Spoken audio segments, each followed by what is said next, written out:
to it, since it's we're not able to do it obviously open to all the public. And so with that, I am going to turn it over to Brian Botello, who will describe how this is going to work for us today in terms of what he wants us to do and raising our hands and that kind of thing. So Brian, I'll turn it over to you. Perfect. Thank you, Kim. My name is Brian Botello. I am a planner with the Department of Planning and Development. 1 minute. I am in the process of muting everyone's microphones so you can all hear me cool. First, for those who are not familiar with WebEx, it's similar to a lot of the other video conference services that I'm sure you've been using over the past couple of months. So I just want to explain a couple of the features and how I'll be using it tonight. So if you hover your cursor over the video portion of your screen, you'll see a series of buttons in the bottom. The one on the bottom left is the mute and unmute microphone button. When it's red, your microphone is muted. When it's black, it's unmuted. And similarly, just to the right of that is the video button. So when that is black, your camera is on, and when it's red, your camera is off.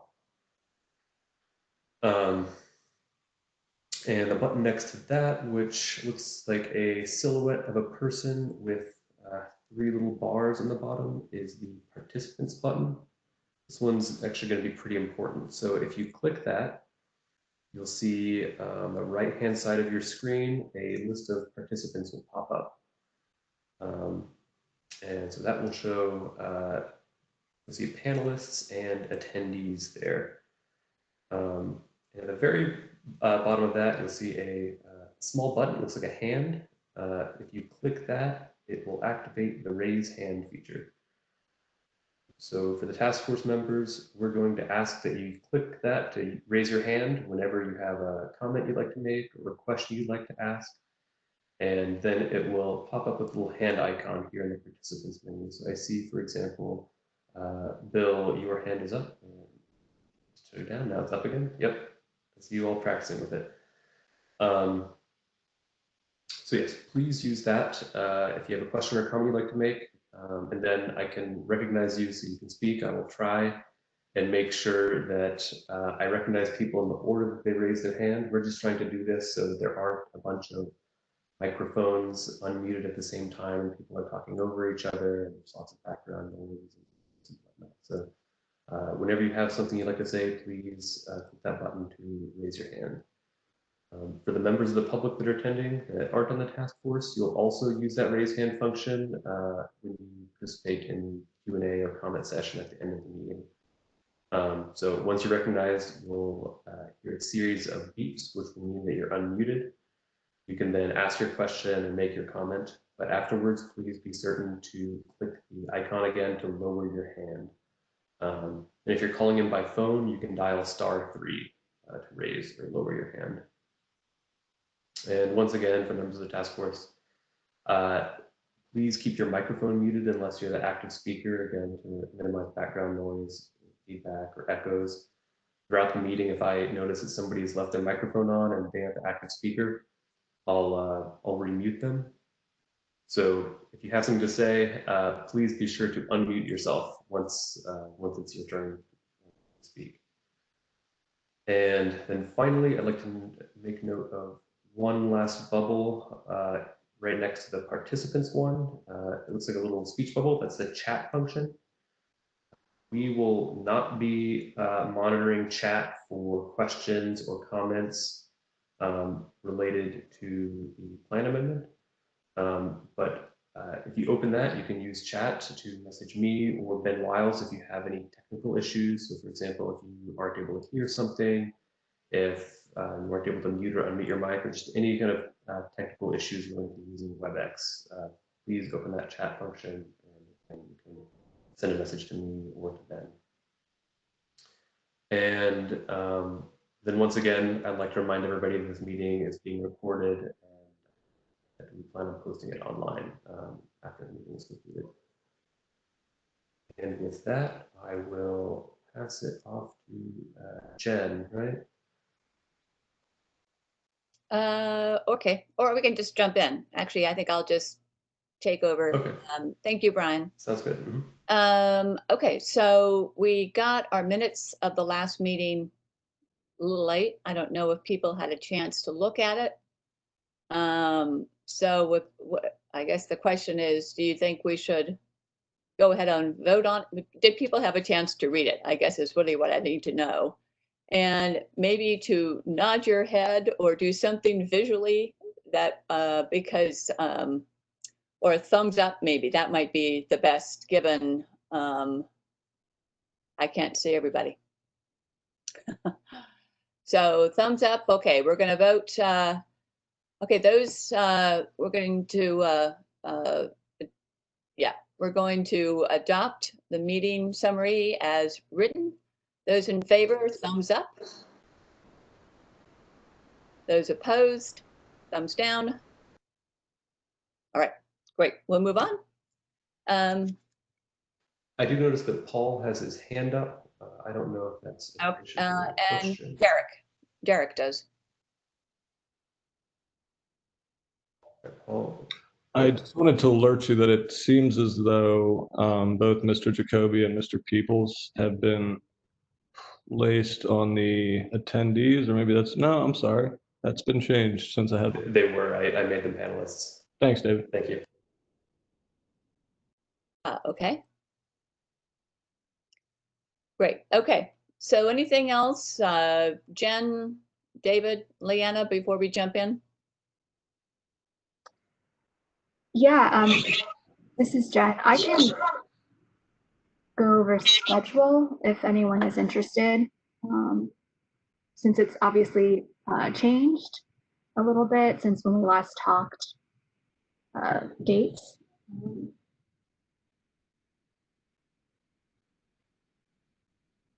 Is that Jen, you're cutting out.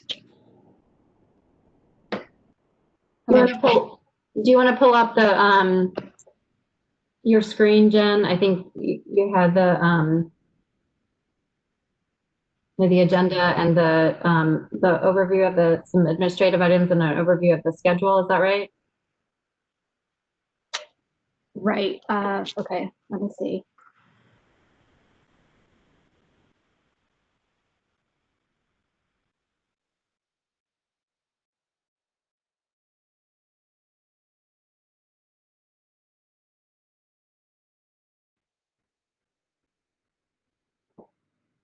Okay, so I wanted to go over the schedule briefly since there has been some shifting of kind of our zones that we've identified. So March 2nd was the last time the task force met in person. Obviously, due to COVID-19, meetings were canceled through May until we could determine that that virtual meetings could be held. Currently, there's not a timeline for when in-person meetings will resume. We initially had planned a community open house at the end of March, followed by additional discussions and publishing the staff report and getting to hearings around the June timeframe. So essentially everything has sort of shifted out about 4 months, with task force discussions resuming this month through the summer. Right now we're exploring the idea of having a community open house in the fall. We have to figure out what makes sense, if it's going to be in a virtual environment or pros and cons of doing that. And as the situation evolves, I think we'll have to just assess what works best for that. And because of that, we may need to make additional adjustments to the schedule. But for now, our target or our goal is to try to get to hearings. And I'm in my boss's office and the lights turn out every 4 minutes, so I have to move my hand. There is some great news with the transportation analysis. During this time period, we did get approval from VDOT on the transportation analysis. So I really want to thank Bob, Tim, Zach for doing a lot of work sort of under the radar to get the transportation analysis going and getting it through to VDOT. So that's a really wonderful accomplishment for the study. Are there any questions on the time frame?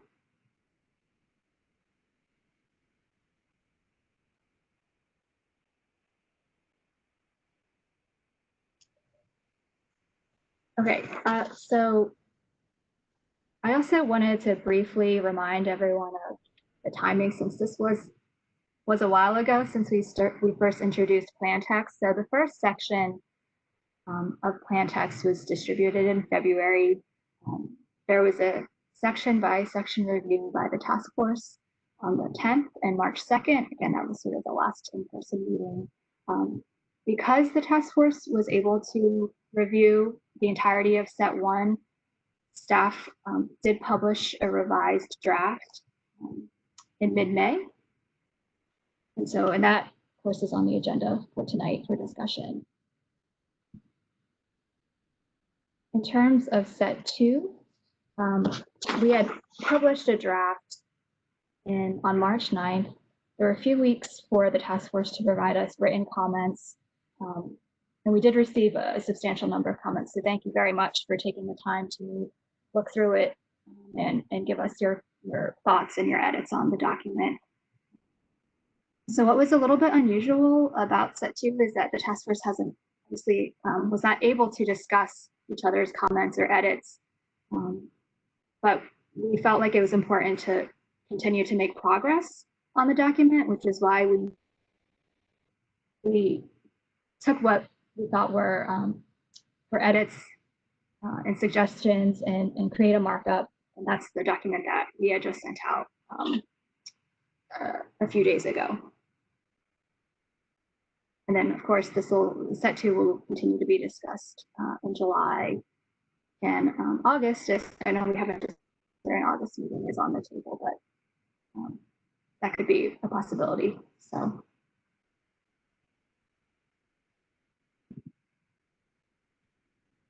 Okay, so that's all I have to present for now. I don't know if you want to open it up for discussion, or I can, and other staff can summarize some of the major changes that were made to section 1. However you all want to. I think review. I just like to dive in.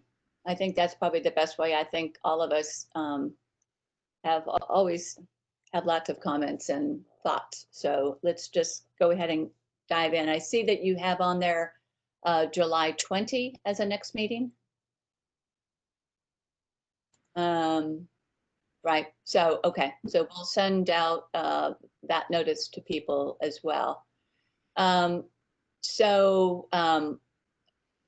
you don't mind, I know I would like just to sort of jump in and start going through it, if you don't mind, Jen.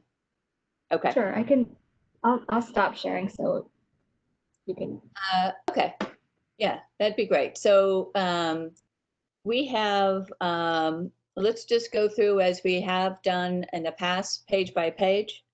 And now I guess to say to Brian, to be right on top of the hand of the hand going up, because as we do this, it's sort of real time. So we'll see if this works this way, or we'll modify it if not going forward our next meeting.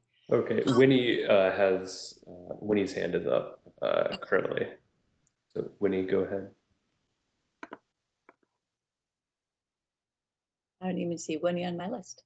All right, Winnie. Okay.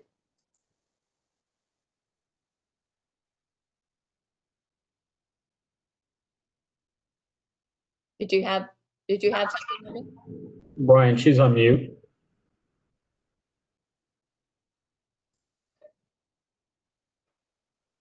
Now am I off? You're on. Okay. I was jumping in, not in the location and character, but on the next section. And what I wanted to say, Kim, it covers several sections just from a philosophical point of view. Quite a bit of the history of the planning effort over the years has been dropped out and replaced pretty much with the vision. Now, first, let me say I got no problems with the vision, But I do think that the history is pretty important in many ways because it indicates the character of the community we're dealing with and the fact that it is, in fact, a destination retail area. People come here from miles around, all around a circle, instead of going to Tyson's or going to DC or going to Arlington. They come here, they do all kinds of things, from seeing their dentist to getting gas in their cars. Therefore, I think we should recognize that history, and that's why we're here. Granted, we want to make this place a better place, a nicer place, maybe have some more residential. But I do think that that history kind of covers some of the objections I have to things further in the plan. For instance, I object to the discouraged uses. I think that people come here to get gas, among other things. I think the development question, we can probably develop, how beginning the conditions with the first guy out. I think we can talk about that later. I do think that the history does indicate some of the traffic issues we have and will continue to have and have tried to address. I also think that probably downtown will not become a total residential area, and we are requiring residential uses quite a bit. So my thought process here basically is based on talking about the history and then accepting that history and reasoning for why the CBC exists. So every now and then I'll put up my hand to have another comment, but that's my overall thought, Kim. Okay. All right, thank you. Yeah, I think that sounds reasonable, Winnie. So any other thoughts, comments on Winnie's observations? And okay. So given that, sorry, Richard has his hand up. right, Rich.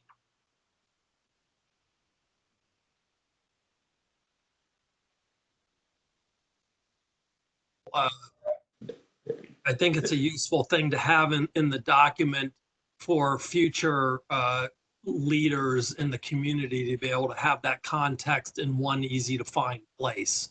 And I don't think there's any harm. Okay. All right, thanks. Okay, so let's get started then. Any changes to language on, let's say, 1, 2, or 3, besides what Winnie has talked about in plan history?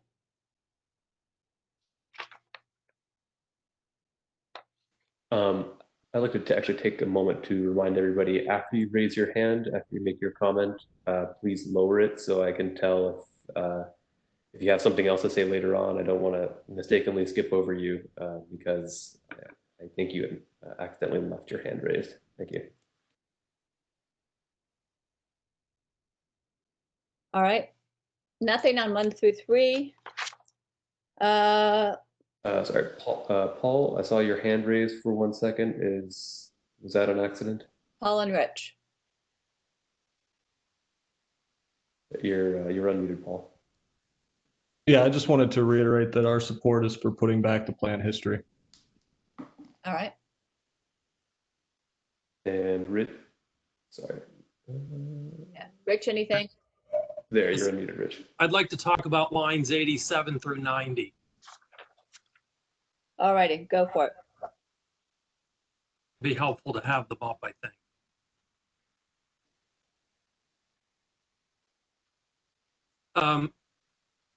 The part that starts, the recommendations include concentrating the most intensity in the center of McLean, the introduction of additional residential uses in the CBC, a form-based approach to development in most of the CBC, guidance for an urban park network, and conceptual multimodal street cross sections.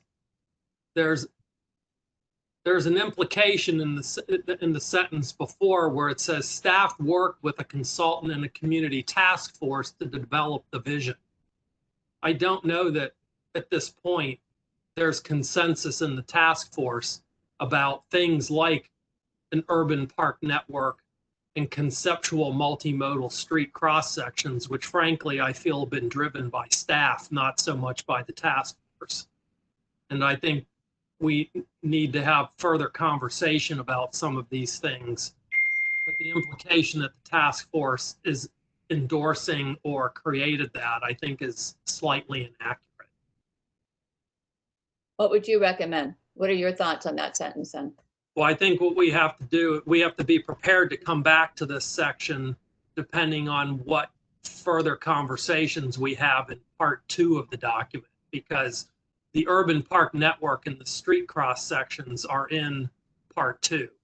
Correct. You know, this is an instance where we have to be careful, I think, to not forget to go back if we change something. All right. Good observation. All right. And Paul, is your hand up again, or was that left up from earlier? It's behaving badly, I'm sorry, but it will be up. Okay. All right. So anything else then on pages 4, 5, and 6?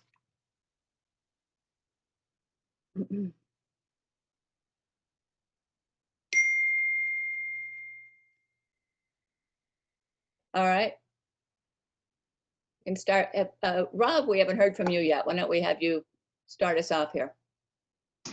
Yeah, on page 6, lines 233 to 35, we talk about transitions and protections for a single family detached. I think we should add or townhouse residential uses. Those folks should also receive some transition protections.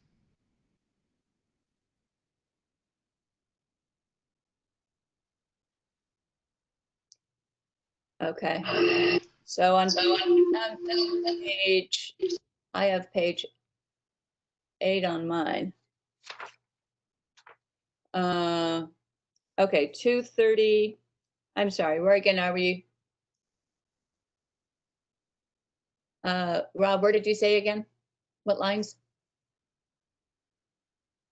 I did my work. And it's page 6, lines 233 to 235. 233, 235. On the May 15th version of the staff's draft. Uh-huh, okay. Yeah. All right. Any comments on that additional language? Let's see, Rich, Rich's hand is up. If you want to go ahead, Rich, you can unmute. Yeah, can we go to page 5? Okay, wait, can I just, Oh, I gotta finish up this. Let's finish up what Rob has suggested here first. So if you have any objections to Rob, if you would weigh in, and then we'll come back to you on other issues here in these pages. Any objections to Rob's language? Paul, I see your hand up. Yeah, I mean, I understand Rob's point. We had actually suggested this passage 233 to 237 specifically because it was very unclear in the draft previously if a new development in the center zone were to have to transition to another building or an existing use that might be, 2 or 3 stories, if they would have to transition down. We feel as though having a very clear basis that you can achieve 5 stories in this general zone, which has been delineated specifically to avoid single family detached housing, is very important to start out at that level. So there are plenty of 4-story edge zone properties, including 4-story townhouses. So we're not clear as to why a 4-story townhouse should have a 5-story building next to it have to cut its height down to 3 or 4 stories. We just think it's potentially very confusing for developers and landowners as they move forward in this process. So we feel as though this language is very clear. It establishes that the zones establish the height intensity, and that there's an expectation that if any development that comes forward is going to be adjacent to a single family property, that it will be expected to to have height transitions in that case. Otherwise, I think you open up to cutting down any number of developments anywhere within the CBC. Yeah, I think just to jump in on that one, I think as I'm thinking about it, we used to live in McLean Mews, which is, 3 stories. So to have a 5-story building across the street where the organic butcher is and the Exxon station and all, I don't know that that's such an imposition. There might be different issues there, but the height is probably not one in terms of stepping down. But again, other thoughts on that? And go ahead and unmute and jump in on this one so we can have some discussion. Winnie, sorry, go ahead. This is Winnie. I definitely support Rob on this. I think we should include the, well, to be honest, I represent 134 townhouses. So I think we should at least have some transition to townhouses. They are not all 5 stories high. I realize some of them are quite high over on the western end, but I do think that there should be language about transitions. If we're going to have transitions to single family, some of which are quite high themselves, right? We ought to have transitions also to townhouses. I think it's just fair or reasonable, better word, to include.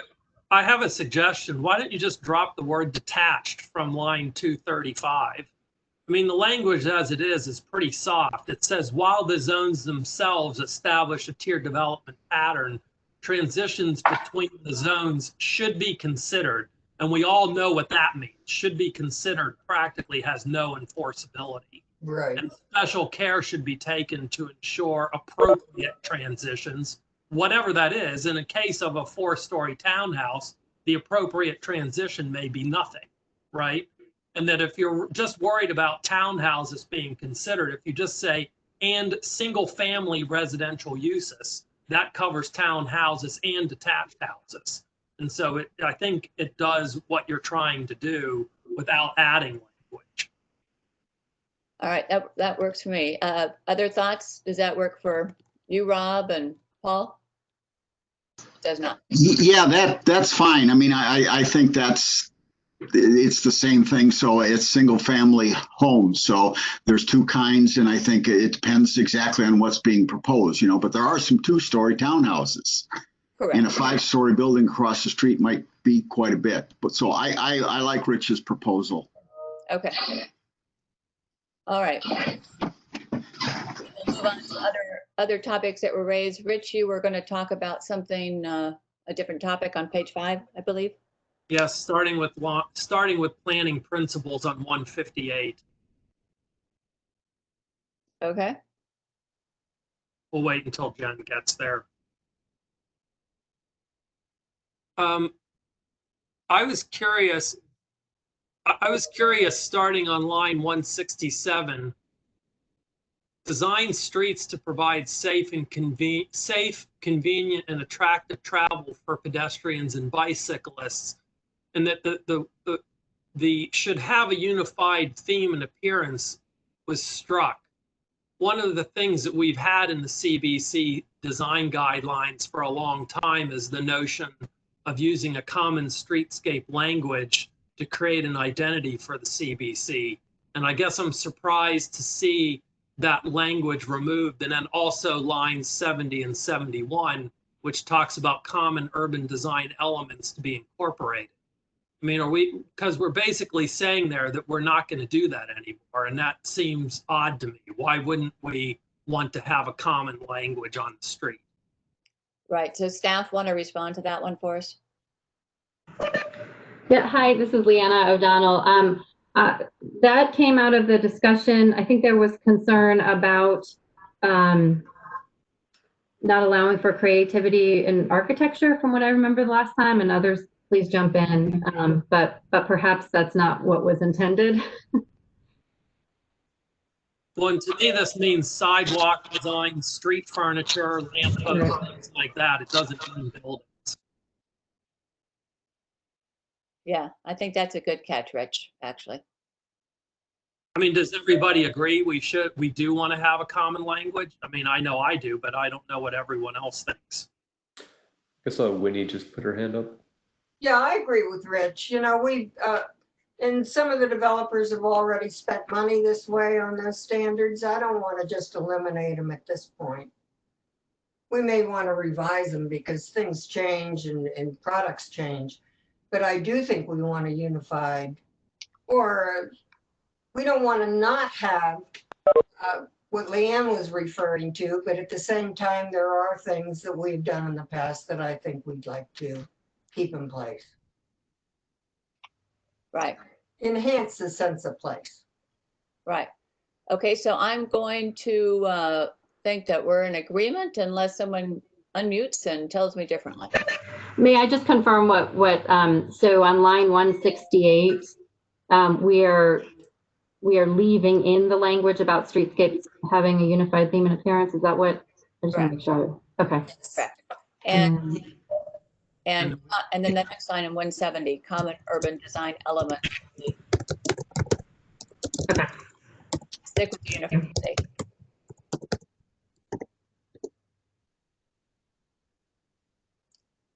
All right. And Liz, did you have a comment? Yeah, can you hear me? Sure. Okay. So yeah, the uniformity was not about the architecture per se, but having a uniform, somewhat uniform streetscape. So it reads as a whole. It unifies McLean. So that was the intent of that language. Yeah, and that's what we want. Yeah. Yeah. Okay. All right. Any other changes, modifications, questions through page, through page 6? Yes, I actually had another comment about because these are the planning principles, I feel like they should encompass all of the design elements within the CBC. And I noticed there's nothing in here about parking, about, you know, some sort of statement regarding structured parking or screened parking or street parking or whatever. And it seems to me like if we're going to mention something about public art, we should have something in here about parking. Yeah. Makes sense. Do you have ideas in language? Well, I think we know that I think there are some other pieces in the document that maybe try to do this in some ways, but we know that we don't want structured parking at the street level, right? And that we don't, so that you don't see parking garages. We know that we want them screened. We want entrances to be properly placed. I mean, there are a whole bunch of things that I think staff probably knows what to do, you know, those being some of them, but we definitely know that we want parking to be not be seen and be dominant, right? There's got to be some language about that. And can I just say though, I have seen structured parking in a way that you have no idea it's a parking lot unless you need it. I mean, you walk right by it and it's done, it's designed very well. So, you know, in terms of we don't want anything at ground level, I've seen it where it's done really nicely and you don't notice it. So I guess I wouldn't want to be that prescriptive. But in terms of the aesthetics of it is obviously very important. Well, I mean, I think parking on the street at the street level creates a dead streetscape because there's nothing going on there. There are no windows, no doors, no people. But that's just my opinion. I don't think it makes for a very active street. All right, any other thoughts on Rich's comment about parking and adding something in here about parking?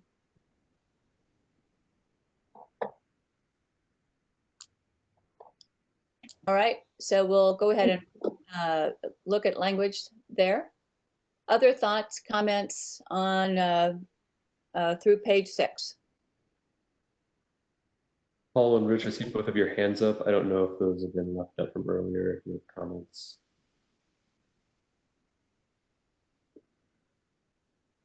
So Paul, you're on mute still. Yeah, if we could go back to page 4 under the concept for future development heading. Okay. There's a couple quick changes that we'd like to make just to make sure we stay away from any traps here. There's some new language at 127 through 129 that nobody in the task force asked for, so we think should be removed. We think that prioritizing this pedestrian experience speaks for itself. So we would ask that the language beginning with which and ending with walkable environment at 128 and 129 be removed. We're also concerned with the phrase strategic locations in line 135.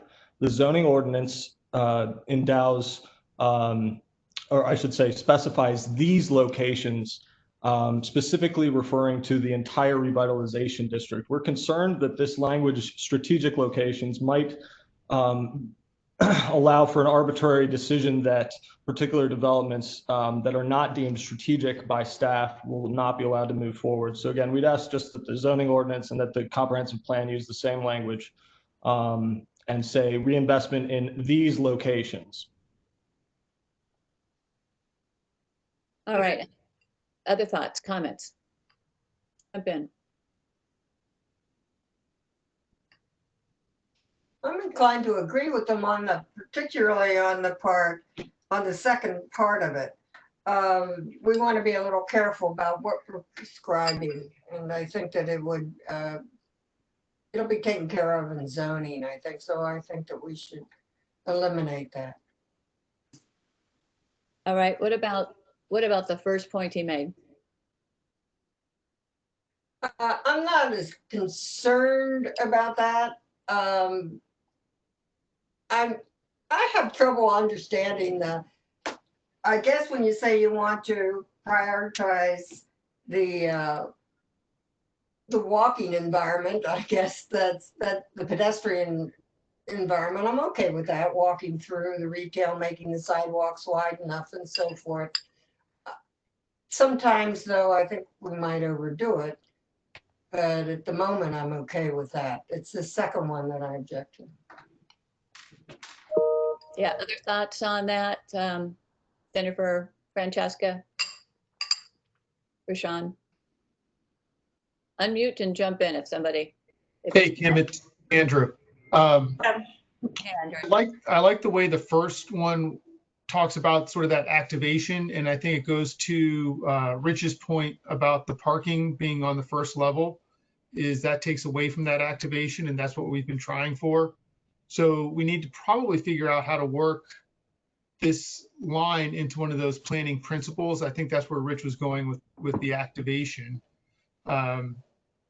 And maybe be less prescriptive on it and be more descriptive. That way, I think, Paul, maybe we can figure that one out with you, because I know you don't want to have stuff that's overly prescriptive in here, I'd imagine. On the second one, I'm with Winnie. That's fine by me. I don't see anything wrong with lines 128 to 130. I mean, McLean is basically not walkable. And I think this is just generally says consideration for a walkable environment and for pedestrians. I don't see anything wrong with it.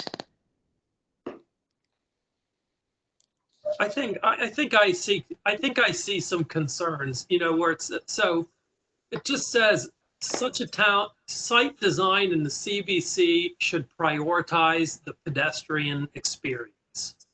What if we just put a period right there? I mean, do we need, I like the idea, as you know, about including the provision for active ground floor uses, but adding the phrase such as retail means not a bunch of other things that may be equally good. So why say an example? Achieving the recommended streetscape guidance, I think, is okay, but block sizes that foster a walkable environment is problematic for me. That strikes me as meaning build additional streets in order to break big blocks down, and I'm not in favor of that as a primary development concept. This is Jen. So we had initially, I think our first draft did end with pedestrian experience period. I think we had added on the which includes, so I think there was a lot of discussion about what does that mean exactly? How do we make it a pedestrian experience? So these were the elements that typically you would see the that what we would seek to see to make it a good pedestrian environment. So that was the rationale behind the addition. I do think a lot of these points are in other places Yes. in the text. So, you know, maybe it doesn't, maybe there's a way to either move it out of here or emphasize it elsewhere and not under the concept. But I just wanted to note why that change was made. But we're talking about concept for future development. So I think it's important to have something that says the pedestrian experience is important and it should be focused on. Now, I don't really care how the sentences are structured, but to just completely skip it,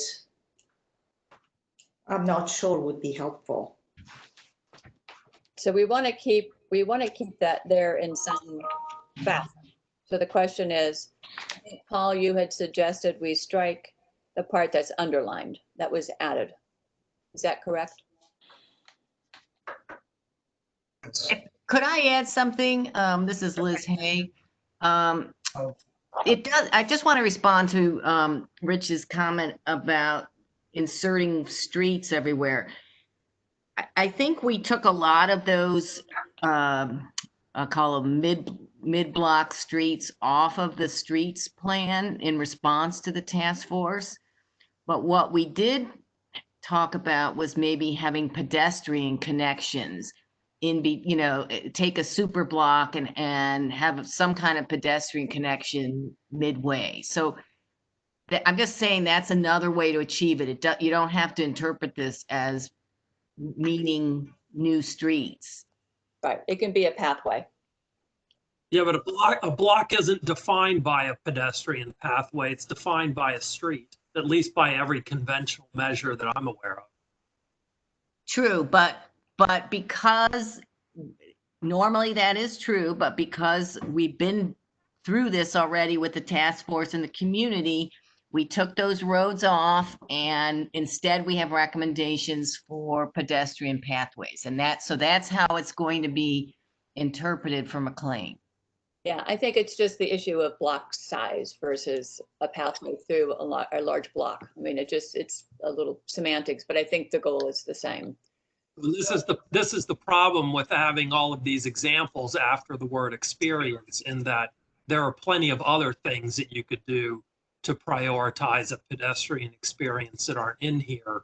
And it sort of creates an editing sequence that raises these to a higher level than all the other things that are further on in the document. Yeah. Francesca, you've had your hands up. Did you have a comment to make? Well, I sort of agree that we should leave.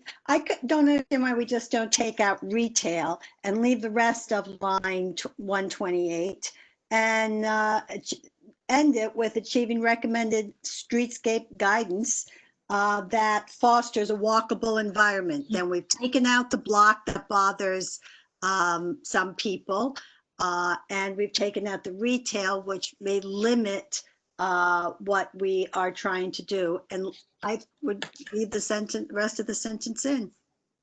Yeah, I agree. That's a good suggestion. Okay. I agree. Could you do it one more time for me, would you? Okay, which includes the provision of active ground floor uses, achieving the recommended streetscape guidance that fosters a walkable environment. Sounds good.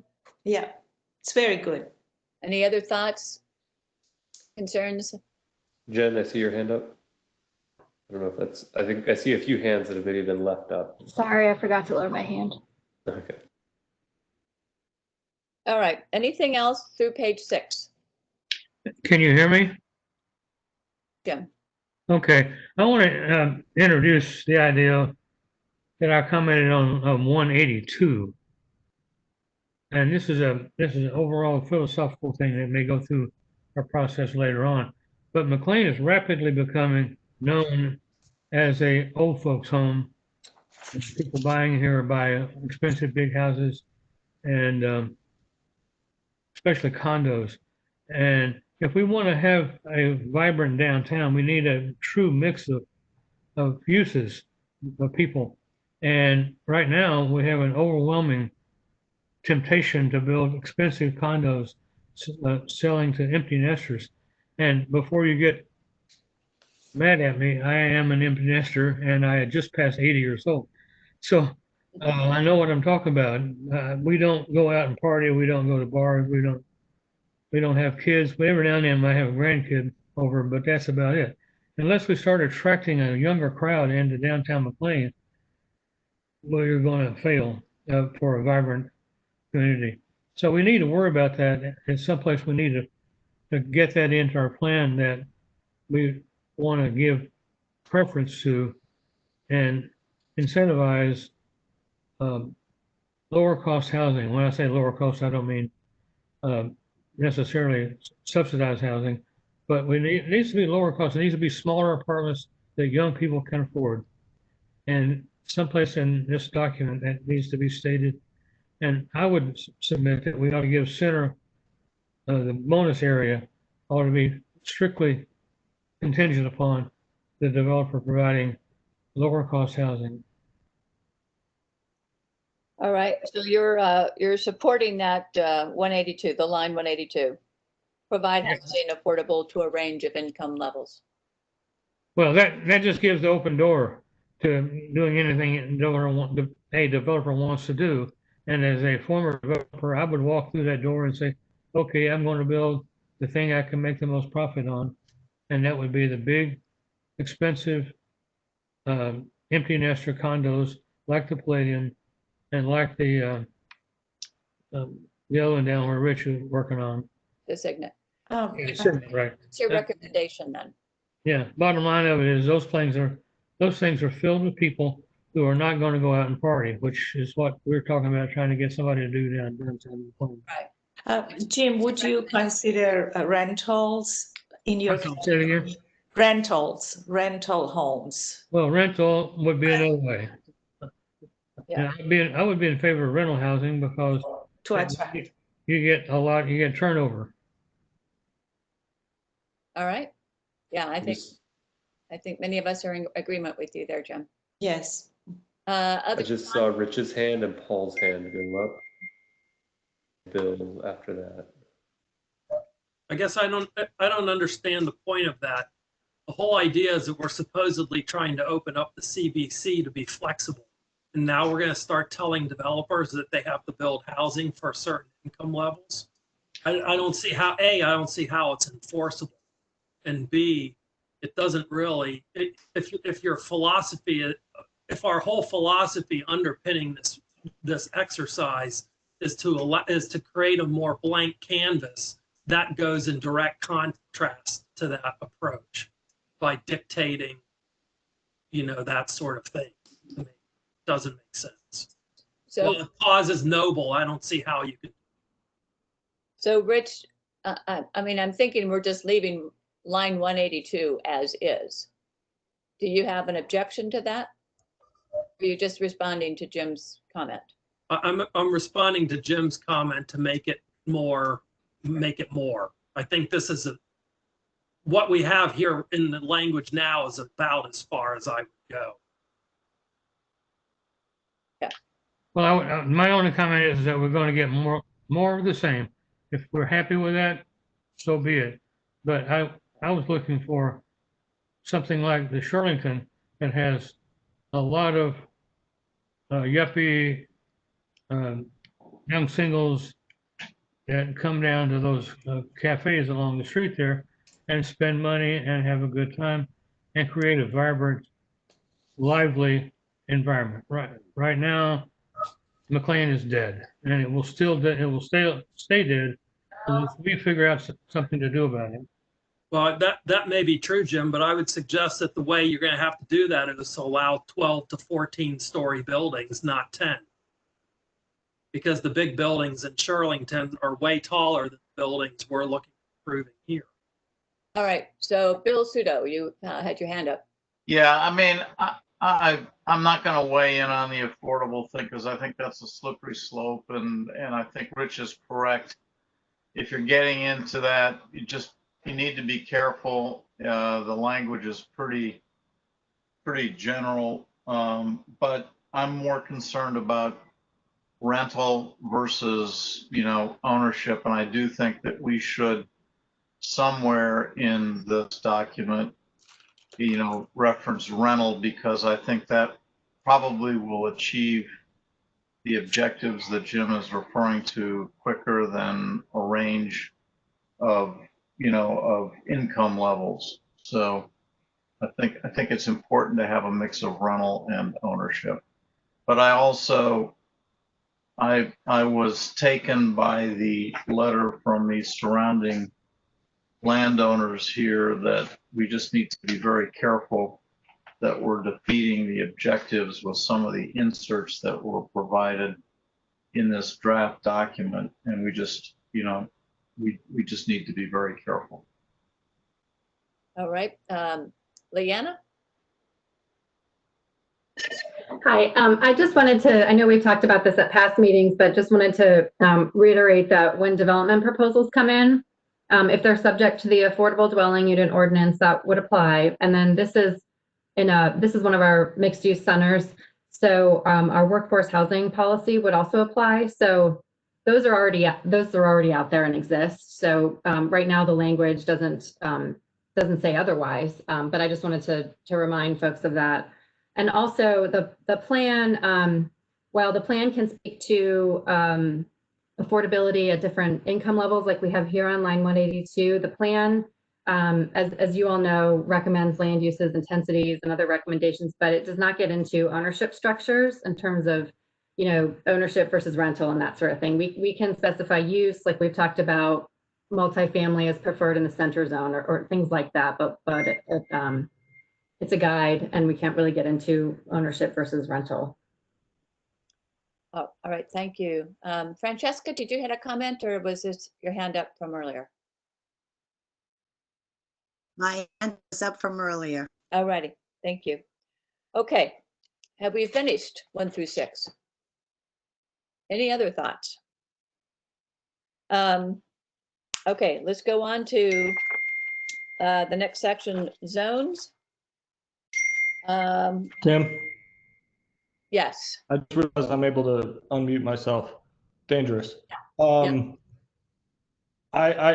still have issues at vision and planning, guiding planning principles, page 4. I appreciate that the staff has taken largely what we proposed and the task force agreed to at the February 10th meeting, lines 141 through 143.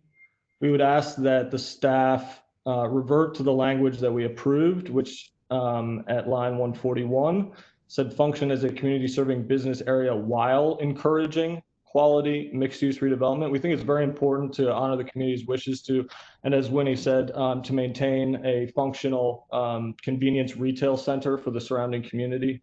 And we don't want to set it up that any improvements based on those uses or development layouts as we currently have would be somehow out of compliance with the plan by not being a mixed-use redevelopment.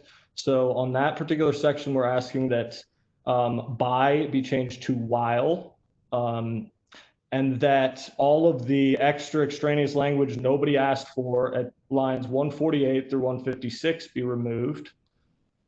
I can stop there if we want to discuss that. I have a number of comments on the planning principles as well. All right, thoughts?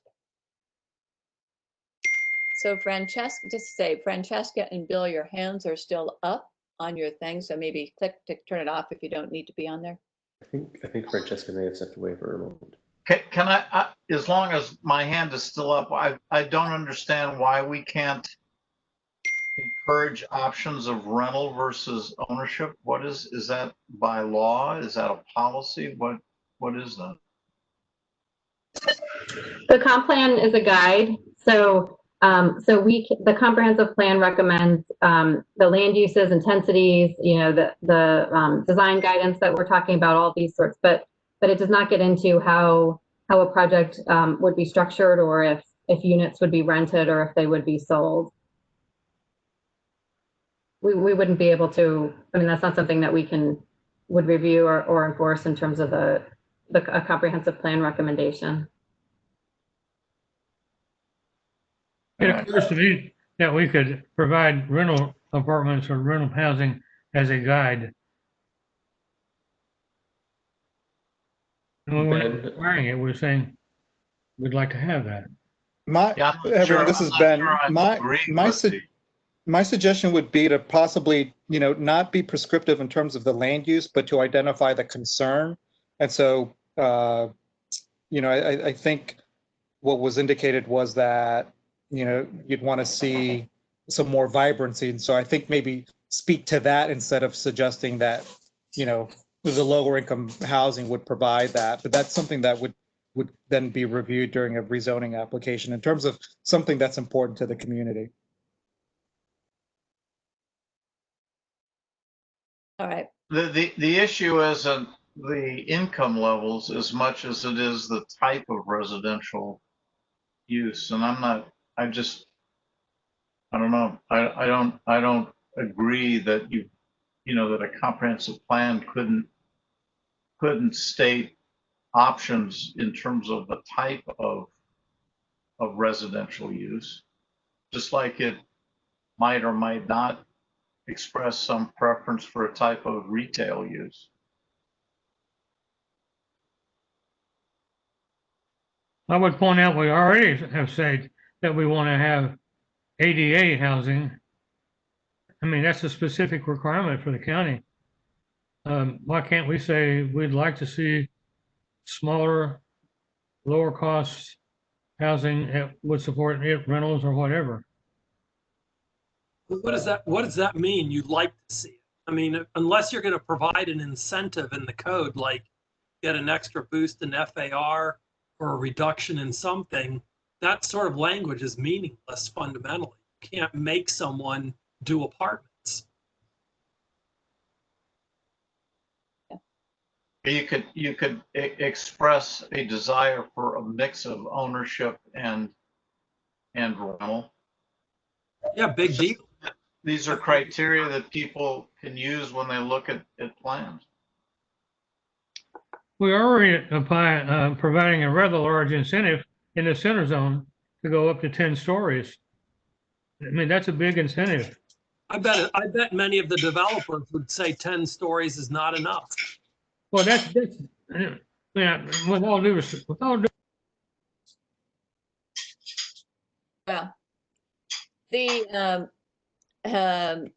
yeah, I guess I'm with Rich on that one. I just don't think you can mandate it. A developer is going to build what he or she thinks will be successful on that space.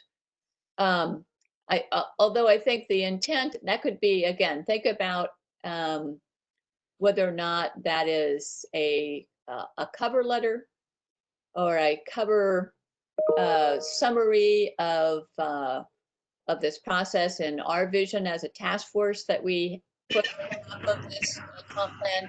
There's ways to express it that are not here in the planning principles, because I think to that point it is about what's going to work for any given developer. Let's get back to Paul's point. I would like to say, I think lines 48 through 156 are perfectly written. It should stay as is. It is fundamental to this document that we need to have a vision and guiding planning principle. And I think everything in that text describes exactly what we've all been talking about. So I don't see where the harm is. And I think laying it out is good. It tells everybody what we're looking for. I tend to agree. I don't see what is in there that is that Paul is against, or not necessarily Paul, but what is it about that, Paul? What aspects of it? The language came out of nowhere. First of all, this is supposed to be a revision based on this task force and the community's input. So first of all, the language came out of nowhere. This is one of about half dozen areas where language around urban design, vision elements, transitions, massing have been thrown into this text. The first one we already mentioned. So if you want to have it here, that's fine. But I think we need to have a consistent, clear, single place where we see this vision rather than have some of these elements sprinkled throughout the plan, which is what has happened in this draft. So I'm not absolutely opposed to this language per se, but I think it should be really looked at in reference to how we deal with building heights elsewhere, how we deal with transitions elsewhere, how we deal with urban design and massing elsewhere, et cetera. So I just think that in particular, the references to transitioning next to single family that is the issue? No, I mean, I think our language of 233 had already dealt with that. We think it's absolutely critical to have transitions as you approach single family houses. Our concern is that a series of these sorts of topics have been brought into a number of different sections. So it'd be helpful to have them all be internally consistent, which they're currently not. And we also just feel like as a process question, this is supposed to be the draft that's revised based on community and task force input. There was no input to add this in, so we're questioning why it was added. So if I could just say that, so I sort of think it sort of sets the stage for the vision that we've all talked about. So yeah, while we've not written that language, I think it's very succinct and well written and describes very well what we're trying to achieve. So and I do think it addresses comments that some of us have made in the past about laying the groundwork here. And yeah. So I do think it's responsive to comments that at least people like me have made in the past. So I appreciate seeing. Yeah, I don't know. So it's a structural issue, Paul, that you it's largely a structural issue. Or the fact that it's not something that I necessarily need to fall on my sword over.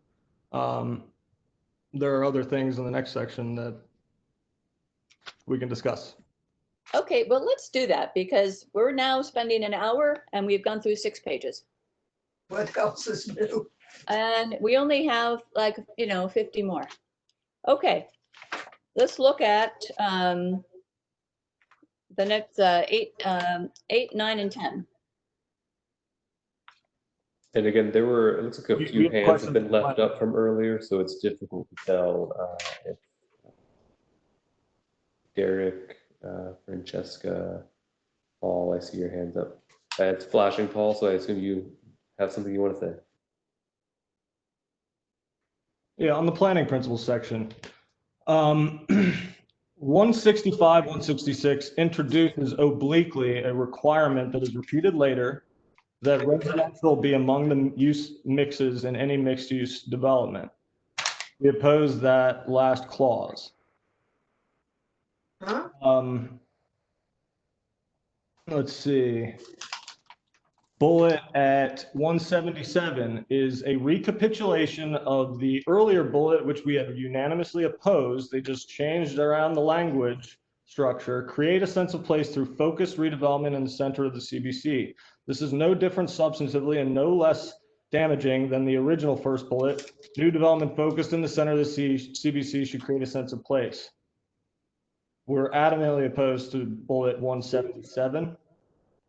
And at 166, we I mean, according to this bullet, the vision, the pro forma that the consultant provided would not have been compliant with the plan because it had a hotel use. Again, I'll leave it at those 2 for now. I believe those are our major issues in that section. There's one more, but we can discuss those first 2. Well, bring up the 3rd one and let's go at it. The third one, we had discussed preserve our language that we had thought we had all approved was preserve the stability of adjacent single family detached residential areas by establishing well-designed transitional areas at the edges of the CBC. What's wrong with that? That's the language we had proposed and discussed and voted on last time. It's now preserve stability of residential areas. That could be anything. Is that McLean House? Is that the Signet? Is that the Palladium? By establishing well-designed transitional areas, particularly at the edges of the CBC. We think that it is most important to mandate well-designed transitional areas at the edges of the CBC to protect those areas that are outside of the CBC from impacts of development.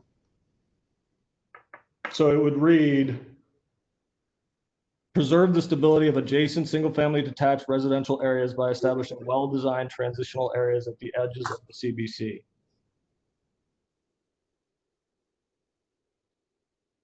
All right. Comments, questions about the three issues that Paul has raised? Rob, I saw your hand up. Was that related to those issues?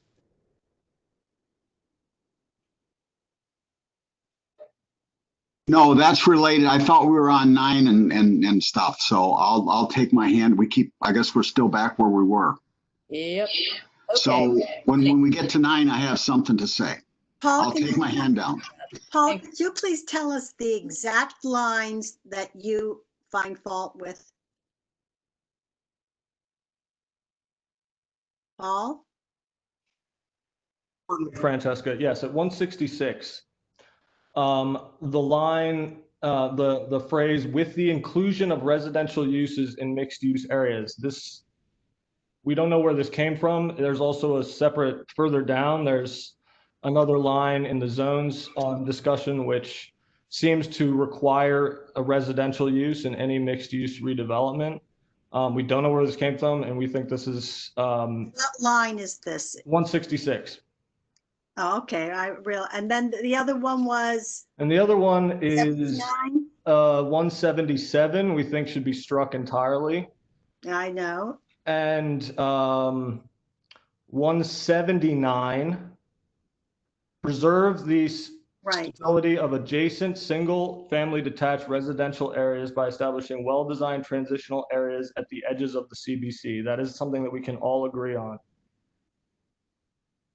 So Paul, let me just go back to, so the concern over 165, 166 is that as you read it, it would require residential uses and, yes, and all of it. So the word encourage is too strong for you and you'd rather just drop out the last part. No, the encourage, I mean, the language we had discussed was encourage, that we had discussed at the February 10th meeting, was encourage revitalization and redevelopment throughout the CBC to create a more attractive and functionally efficient community service. Anyway, getting away from that, the issue is specifically the last clause after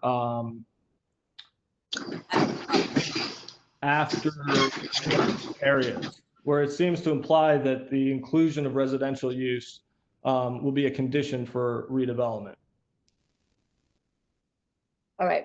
I'd like to step in here and point out that Paul is hitting on something that's near and dear to my heart. The area down on Holmes Place shows as general along Holmes Place. Across the street, there are 8 single-family detached houses that will be impacted. I thought we had agreed at the last meeting that there would be a strip of edge zoning down there to transition to those single-family houses. And I'd like to see that put back in the plan. Okay, when we get to that page, you can bring it up here, Jim. Any other concerns about or objections to what Paul is recommending, which is to strike the phrase following the comma? It's 165, 166. Leanna, I saw your hand come up. Is that who you? I think that just for background, there are, and maybe as we make more edits, we can identify those that came up as part of our response to your comments, and then maybe places where we added new text. For example, when we just talked about 148 to 156, that was in response to comments that we received both from the task force and staff saying, we think we should describe the vision in a little bit more detail earlier. So that's why we did that. So you are going to see places that we made edits that were not talked about at our last meeting, because in our review of the comments that we received, we thought these would be improvements. So I appreciate your comments on this draft, but that's just background as to why there are other things in here. The removal of the residential uses in mixed use areas, that was to clarify that the plan now does include residential in that mixed use category. As you know, today, it's just in those places where we've had site specific plan amendments. So that's just background for that. I mean, mixed use includes includes residential use, but I mostly wanted to just provide background on why you see edits that that you hadn't talked about at the meeting before. That was us addressing other comments too. All right, thank you, Leanna. That's exactly what I wanted to say. Mixed use includes residential. Yes. Yes. So it doesn't exclude residential, so. I don't understand. I truthfully don't understand the problem with this. Encouraging doesn't stipulate, it encourages. And we've all said all along that the primary mixed use component we're trying to encourage is residential use, not an office tower that has ground floor retail or a 20-story building that's got 4 floors of hotel and 5 floors of office and 2 floors of retail. We've talked specifically about multifamily residential as the primary component of a mixed-use development. So I'm kind of frankly puzzled that you would see this as restrictive, since it's laying out the vision exactly what Leanne said. And a hotel is not a mixed-use building, so it wouldn't apply. Nothing in here is saying you have to do anything. It's simply saying that we're encouraging it, which I think is a fact. Well, Rich, I kind of agree with Paul on this and taking out that, our guest Roshan, really, because to me, mixed use includes residential. So we're just. But it doesn't. Mixed use is not exclusively residential. That's what I'm saying. Mixed use. No, that's what it says. Mixed use can be retail, office, and hotel and have no residential. Well, that was You saying you want to that either. I'm not against that either, and I agree with them totally that we ought to take out, create a sense of place through focused redevelopment in the center of the CBC. A sense of place is the whole CBC. We want it to be a better place. Yes, the vision is to have a park in the middle, but I do think that that language doesn't quite describe what we're up to. I'm just going to talk. Why don't we change, create a sense of place through focused development in the center zone?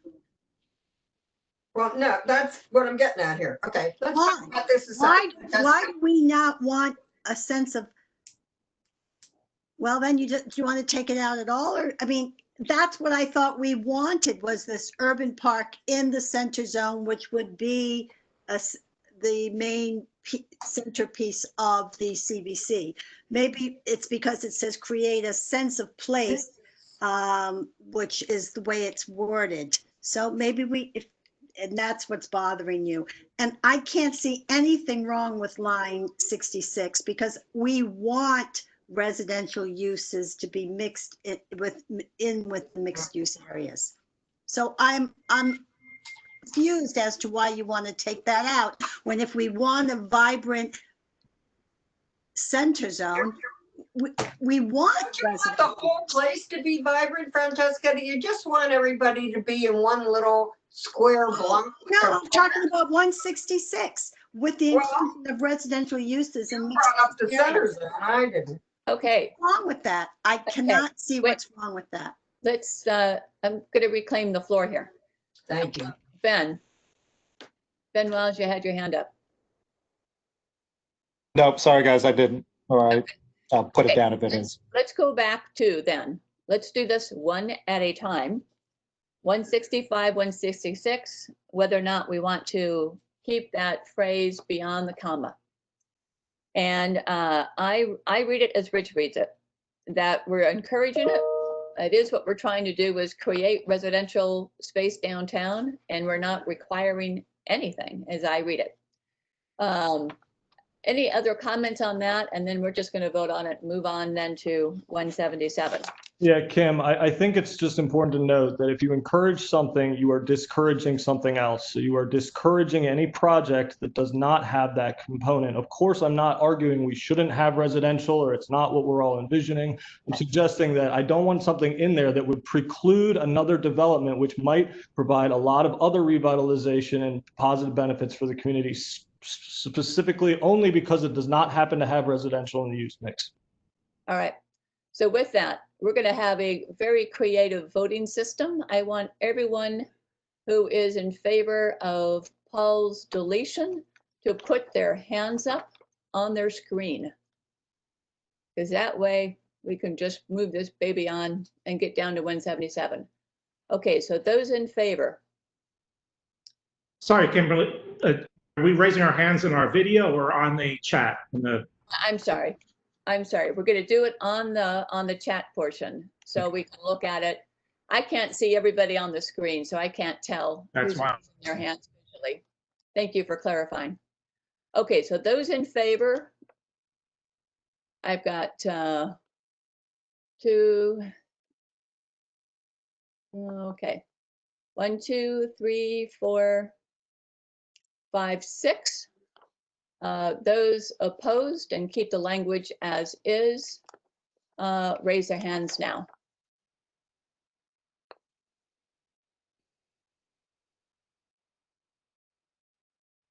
All right. Looks like it is 1, 2, 3, 4, 5 to 6 vote.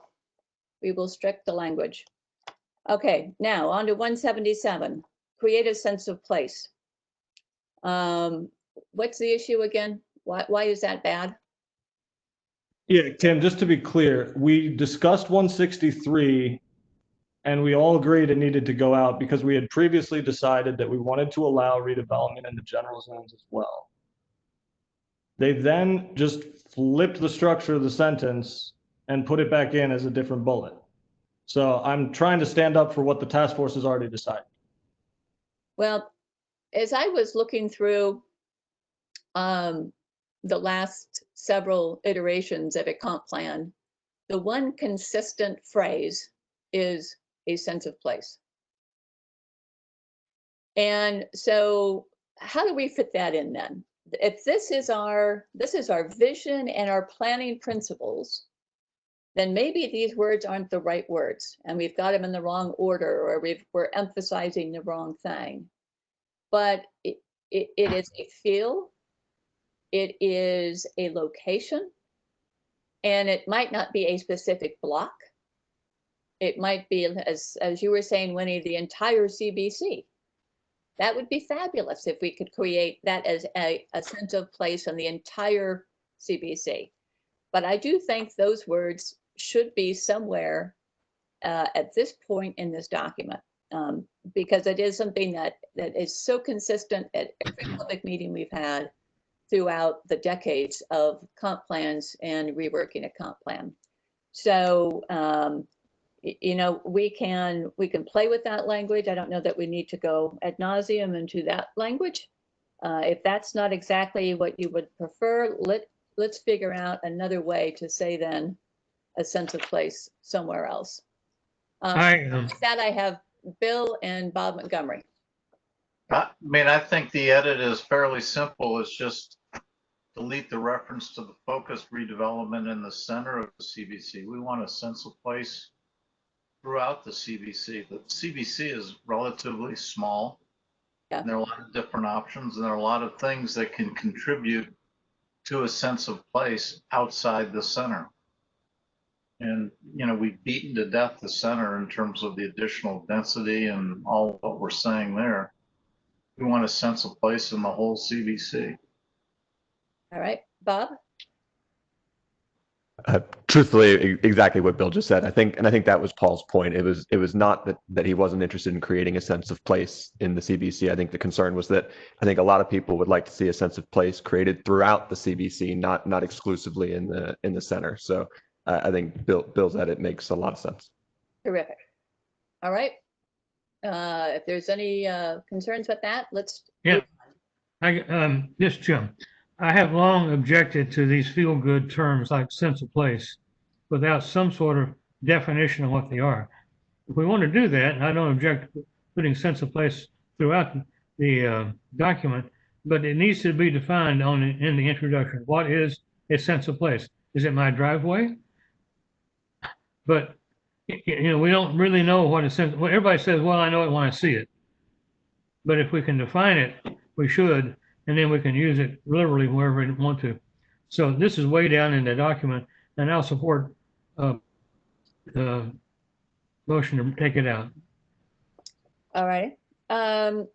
So let's see, Paul, you had a third item on page 5. Yeah, Oh, the provide housing. no, it was on it was at 179 in your guys in that copy.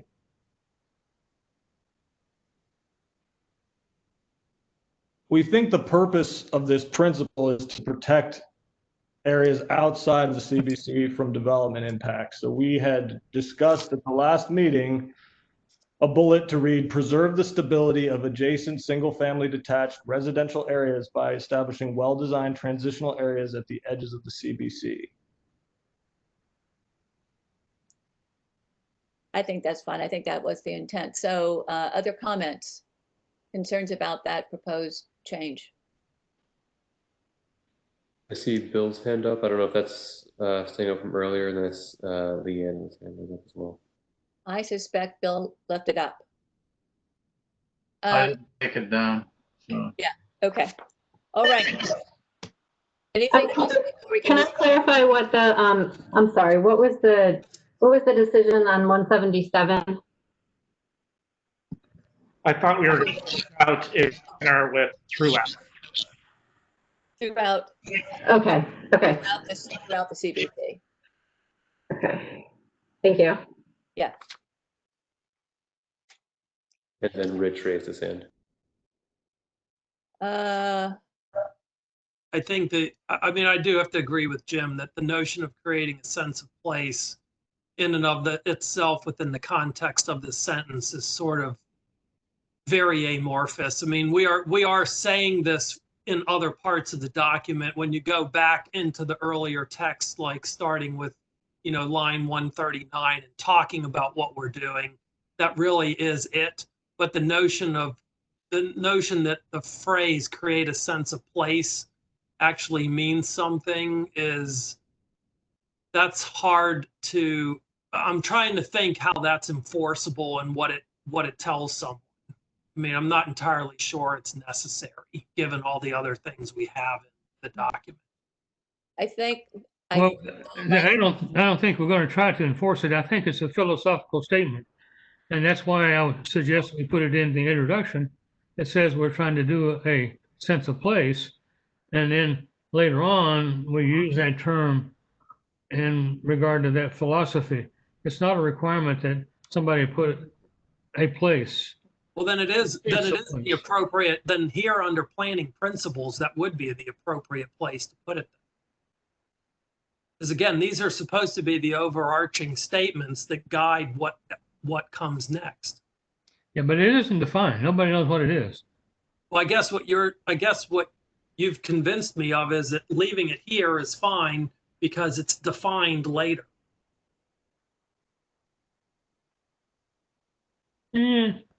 Okay, well. All right. I had my say. We are going to move on.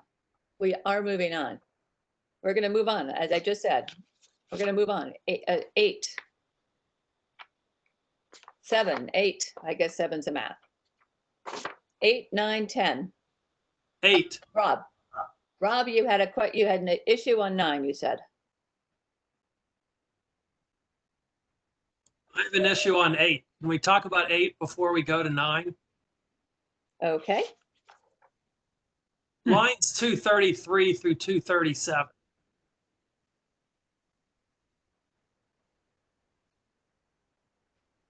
I'm going to bring this up now because the McLean Planning Committee has a big concern about part 2 of the document, and this section deals specifically with that. It's this idea that, no, sorry, 226. I'm sorry, 226 through 231. Each zone is divided into land units as described in the land units section. For each land unit, the preferred vision is recommended as an optional level of development above the base plan. This is something that we've conveyed to you in separate conversations about how the way part 2 is written, it seems even more complicated and convoluted than what we have now. And the McLean Planning Committee doesn't really support the way part two, this portion of part two is currently written. Do I have that right, Winnie? You're on mute, Winnie. Yep, you have it correct. There's quite a bit of concern about how that particular paragraph right there is written. And we're somewhat concerned about we're more concerned about what happens in part two about this than we are right here in this language. Yeah, so I'm just raising it now as a red flag for us later on. Yeah, I suspect that we'll have a very, very lengthy discussion on land units. But it's good to note it at this point in time. So yeah, I think that is like something definitely to come back to, because we'll need to resolve the land units piece and then come back to this paragraph. Anything else on page 8 then, before we move on to Rob and page 9? Yeah, I'd like to go over at figure 2 again. We have a problem with the edge zone not extending to the transition to the residential housing on Holmes Place. Where's Holmes Place? Where is Holmes Place? It's the Balducci's. Down at the bottom there. Holmes Place runs off of Old Dominion, and there's a little soupy curve there. And those houses across the street, there's 8 of them, and they will be direct. Right now, it's a 2-story building. It's not that bad. If it goes to 3 stories, that won't be bad. That's allowed in an edge zone. If it goes to 5 stories, that's not going to be good. 5 stories in general zone is not a good idea adjacent to a residential neighborhood.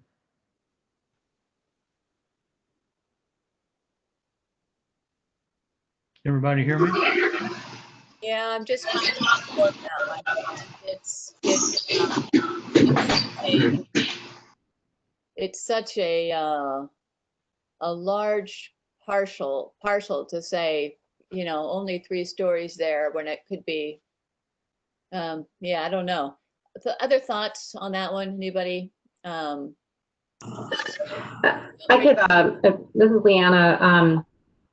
We talked. I know we're going to talk about the land units likely at the next meeting to address. We have this in a couple places where the general zone abuts the edge of the CBC without an edge zone. And so this area in particular, we have identified as general zone. And so that means that it's part of the form base, you know, the redevelopment options.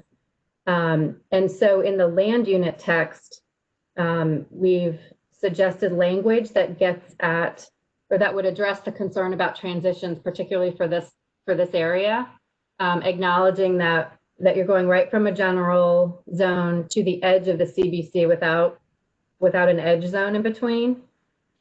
So I just wanted to make that comment that was where we had provided draft language to address that transition issue for your consideration. And then we also have that a couple places up along Dolly Madison Boulevard, which I know we've discussed. That road provides a transition in and of itself somewhat, but you know, which is different than where we're talking about at Holmes Place. So that's all. I just wanted to mention that. So Jim, would you then want a portion of that section to be labeled edge, or that whole block is what you propose? No, just about 150 feet off the corner or off the edge of it. Somebody could put a 3-story building up on that side, on that area, and then transition to a 5-story on the rest of the place. It's already on the back of it. They've already sliced off a piece to protect those townhouses back there. Right. So, right. So anyway, I mean, these houses are new. These people just moved into the neighborhoods. Right. Yeah. So a portion of it, not the whole thing. Right. Okay. Well, I think that is sort of kind of what we're all talking about here in terms of transitioning to single family homes, right? And we don't, yeah. So if there's I think that's consistent, Jim, with what we've just agreed to actually earlier. Any thoughts on that language, or on a proposal, I should say? That was Liz, added. sorry. Yeah, I just wanted to add for people's consideration. So, I think one of the core principles of our concept, and I know this touches on some sore points that like Paul brought up, but the heights is a maximum, and we're not saying we're taking away the maximum from anybody except on the edges or where it makes sense. So implied in the language, even though we don't have an edge zone here, is that that general zone where it abuts that street would have to come down like at least 1 story, maybe 2. Generally, what we mean by an appropriate transition is the difference of about 2 stories. So if those townhomes, and I don't know how tall they are, those single family homes are 3 stories, it might be okay 5 stories. If they're 2, 2.5, we might say that building has to taper down just as it abuts the street to 4 stories. Then it can go back up to 5 further back, say, we do that all the time. And I think in the past we've shown examples of that kind of transitioning. So the overall building height could be 5 stories, except where it abuts Holmes Place, say it's only 4 stories. So that's where the transitions language, it's not a guarantee that you get. I know people think like if we say 5 stories, you feel like you're entitled to it, but it's up to 5 stories, except on places where we need to make appropriate transitions. I mean, if somebody came in with a rezoning on that site next to those neighborhoods, they would scream wildly and no developer could get it through anyway. So, I just wanted to explain, really, that's baked into this plan, that approach. I hope that clarifies some stuff. Well, it does clarify it for me, because what you're saying is that we ought to apply that philosophy to every edge zone. If you have an edge zone, that's any zone. It's not just an edge zone. My turn. So if you have an edge zone which defines a transition, the definition of an edge zone is a transition, and different things apply, different zoning applies to that. In fact, it's not even form-based. So therefore, if we want to apply that philosophy that you just espoused, it ought to be applied to every edge zone. If we have an edge zone between that and a it is applied to every zone. If a single family houses, and they are single family, not townhouses, it ought to be an edge zone, black and white. Okay, so I think what you're saying though is, Liz is saying that the language that is, that we just actually talked about and the transition sort of covers that. And I think what you're saying is to have a little bit more clarification in terms of areas such as Holmes Place or something, but that the language, what I'm hearing from staff is that is what they do in consideration, and the language that we just discussed earlier about transitioning in the edge zone is exactly what we're talking about. 10 years from now, this conversation is going to be completely forgotten. And representations by staff today will not apply 10 years from now. So bottom line of it is, if you're going to have an edge zone, if you're going to protect houses, you ought to have an edge zone in this location. Hey, Kim, it's Andrew. I think this is very similar to the discussion we had about the Baptist Church on Calder Road discussion, where we ended up bifurcating the property.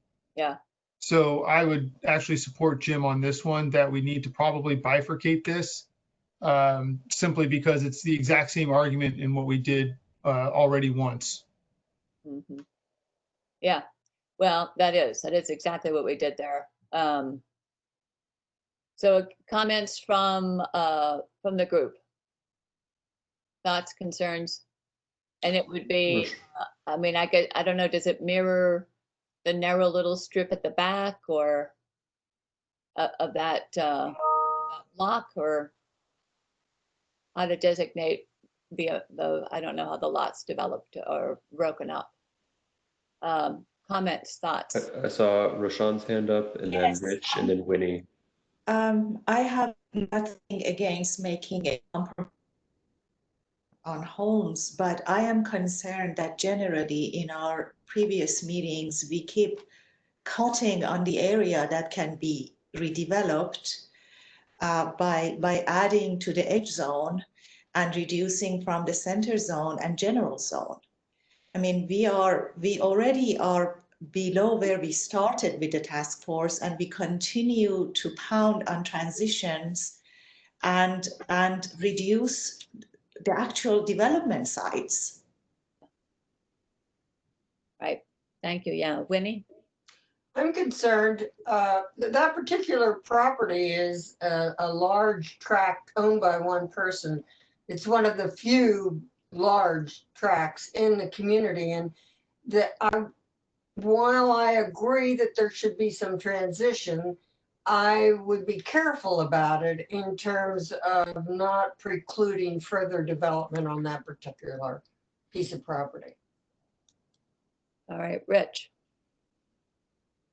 You know, I've said this before, I don't think that we should zone properties with the height classification if it's not achievable. I just don't think it's fair to keep something in a 5-story zone when the reality is you're never going to allow someone to build the 5 stories. I think you should just be honest with the owners and the future developers and say, this is a 3-story zone. Sorry, that's just what we're saying. But to keep it 5 and then say later, oh, we're only going to let you do 2 or 3 is just not fair. All right. Leanna?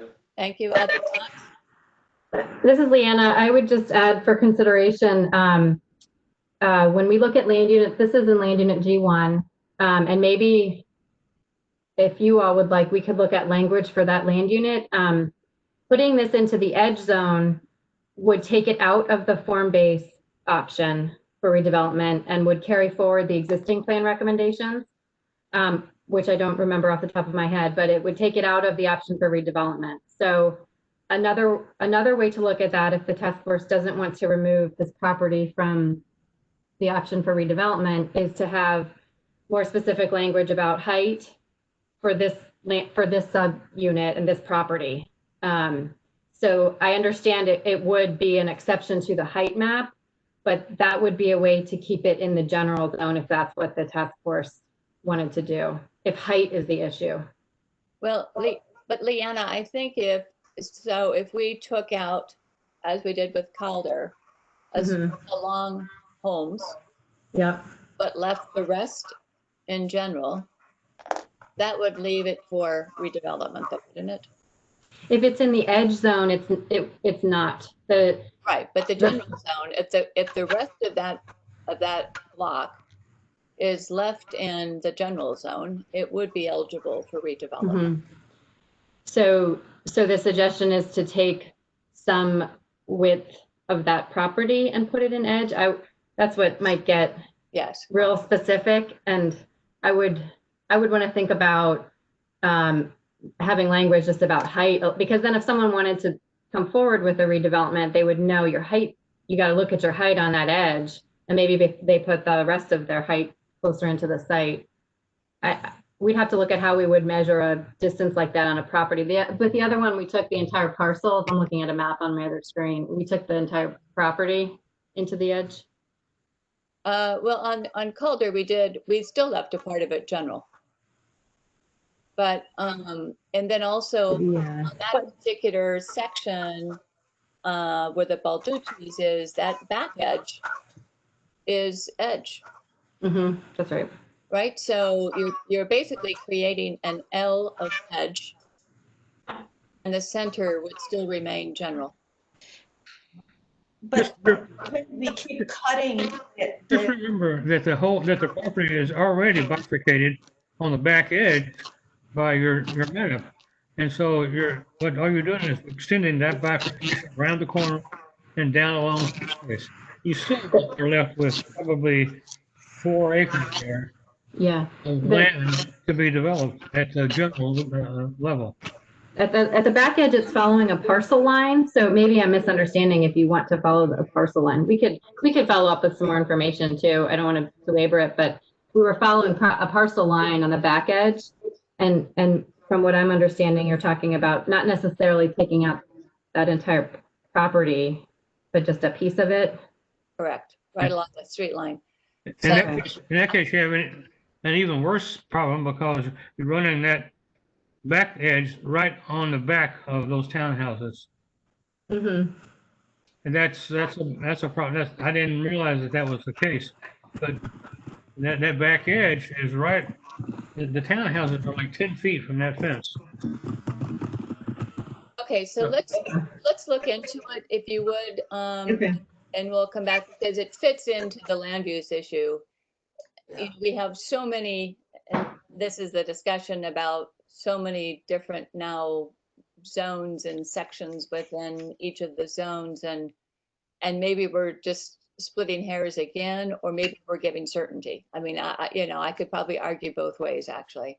So if you would look into that, and we'll continue the discussion, Jim, as we go into, as we come back. So we're gonna get information on that lot, see what it would look like, and then we'll bring it back up as we look at the map. We talk about land units our next time out. Is that all right with you?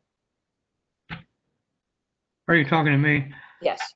Okay. I just want to emphasize that we don't object to that property to be developed. And we don't object to it being developed at 5 stories. It's just that we're violating the transition philosophy espoused in a comprehensive plan. And, yeah, we've got a problem here and it needs to be worked on and solved. Right. Okay. All right. Rob, on to page 9. Okay, and this was, again, I'm working from the May 15th draft. I didn't have time to rework everything to the right pages, but this is where it says height limitations do not include mechanical penthouses, etc. Right. How about line number?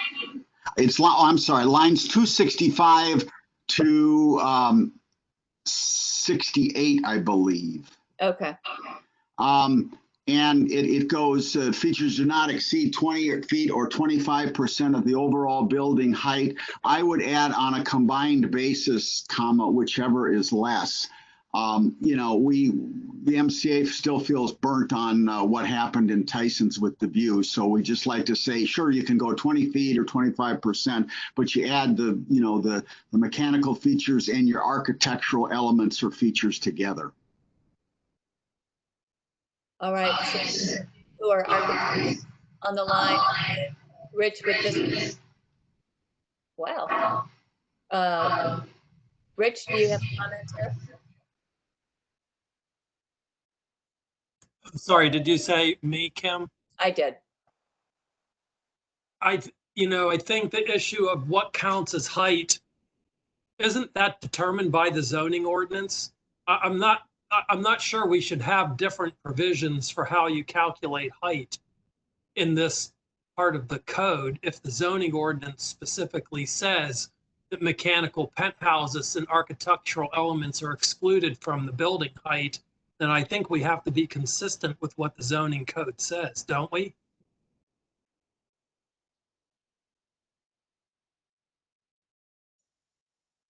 I guess that's a question I have for staff. Leanna and Liz, I see your hands up.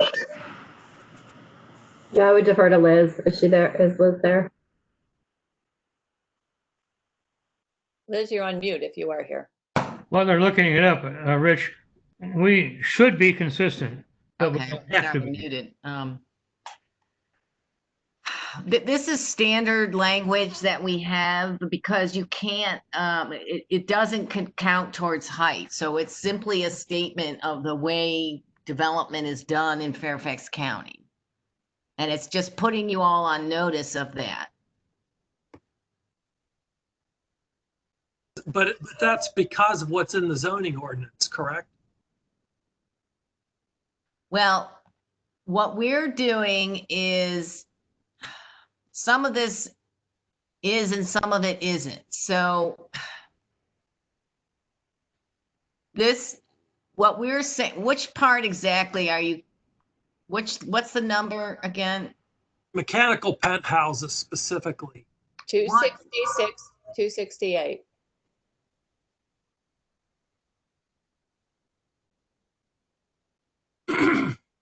Okay, so we,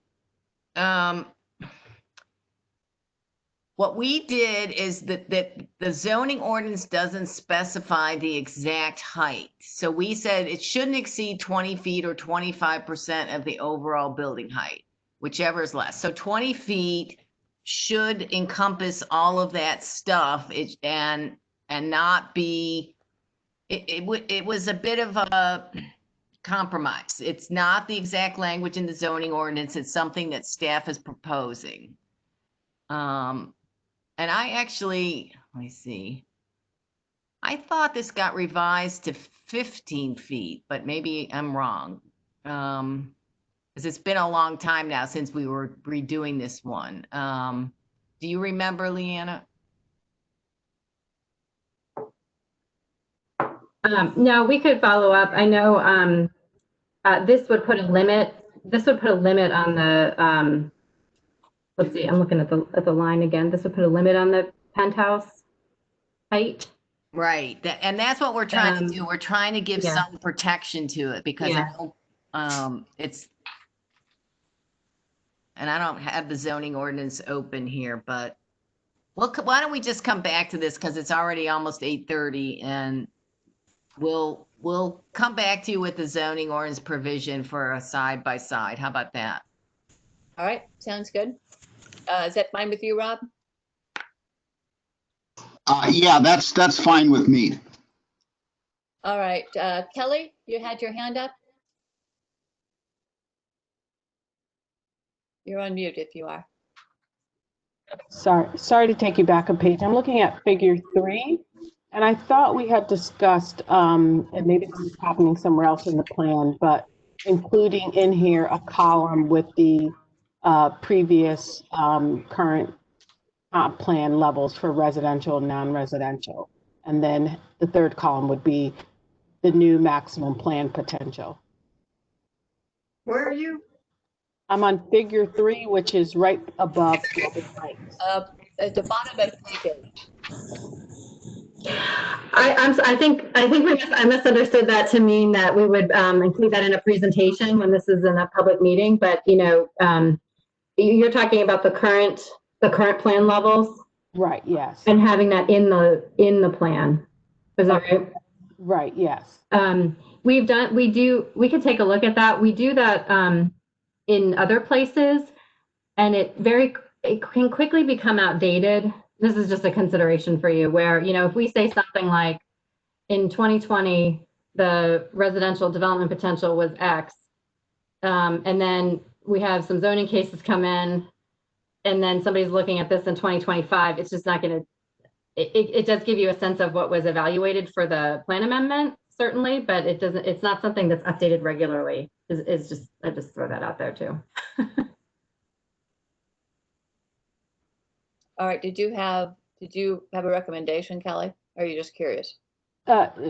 My suggestion was to add it in here so that those who are going through and reading the plan have a sense of what levels we have currently allowed under the comp plan and what we're moving to. But I also get the point of perhaps it's better to place into the presentation. I'm fine either way. I just think there has to be some place where those two things are juxtaposed with each other. Yeah, that's for certain. It'll be something that we'll take up at the public meeting. If that's okay, or unless you want to add it, we can always look at that too. That's fine. Okay. Okay. Anything else? 8, 9 on to 10. Yeah, we have some questions about 9 and some proposed changes. Okay. Building heights section. The bullet at 276, 277, we're unclear if it's intended to suggest that the building should be tallest in the center zone, less tall in the general, and shorter still in the edge, then that is already dealt with at lines 222 to 224, as well as 233 to 237. So we're wondering if that's the case, then it should be pulled out because it's redundant. And if it's to suggest that a building in the center zone needs to transition down in height as it approaches any other building in the zone, we think that's really difficult to move forward with. Yeah, it's sort of awkwardly written. Other thoughts and comments about this language? I think this whole section from 259 to 271 needs a rewrite. You say that the first floors can be 16 to 20 feet. Does that mean a 15 height would not be allowed? Or, and what about the podium, the pedestal parking behind the buildings? Those parking is normally 7 to 7.5 feet head height. How does that factor into the statement that you're going to put the parking stories in with the regular building? The whole thing is awkward, and I don't believe that it can be interpreted in any way that's reasonable. If you said floor to ceiling head height can be a maximum of 20 feet instead of specifying 16 to 20 feet, that gives the guy the ability to do a 15.5 foot if he wanted to. It's just an awkward section, and it needs a lot of work, in my opinion. Does staff have any thoughts on that? Okay, I guess I still have my hand up. Am I unmuted? Okay. Yeah. So this, previously, people were uncomfortable with going from just a number of stories. They wanted some indication of what the possible building heights could be. And so we began to offer some detailing of how things could play out.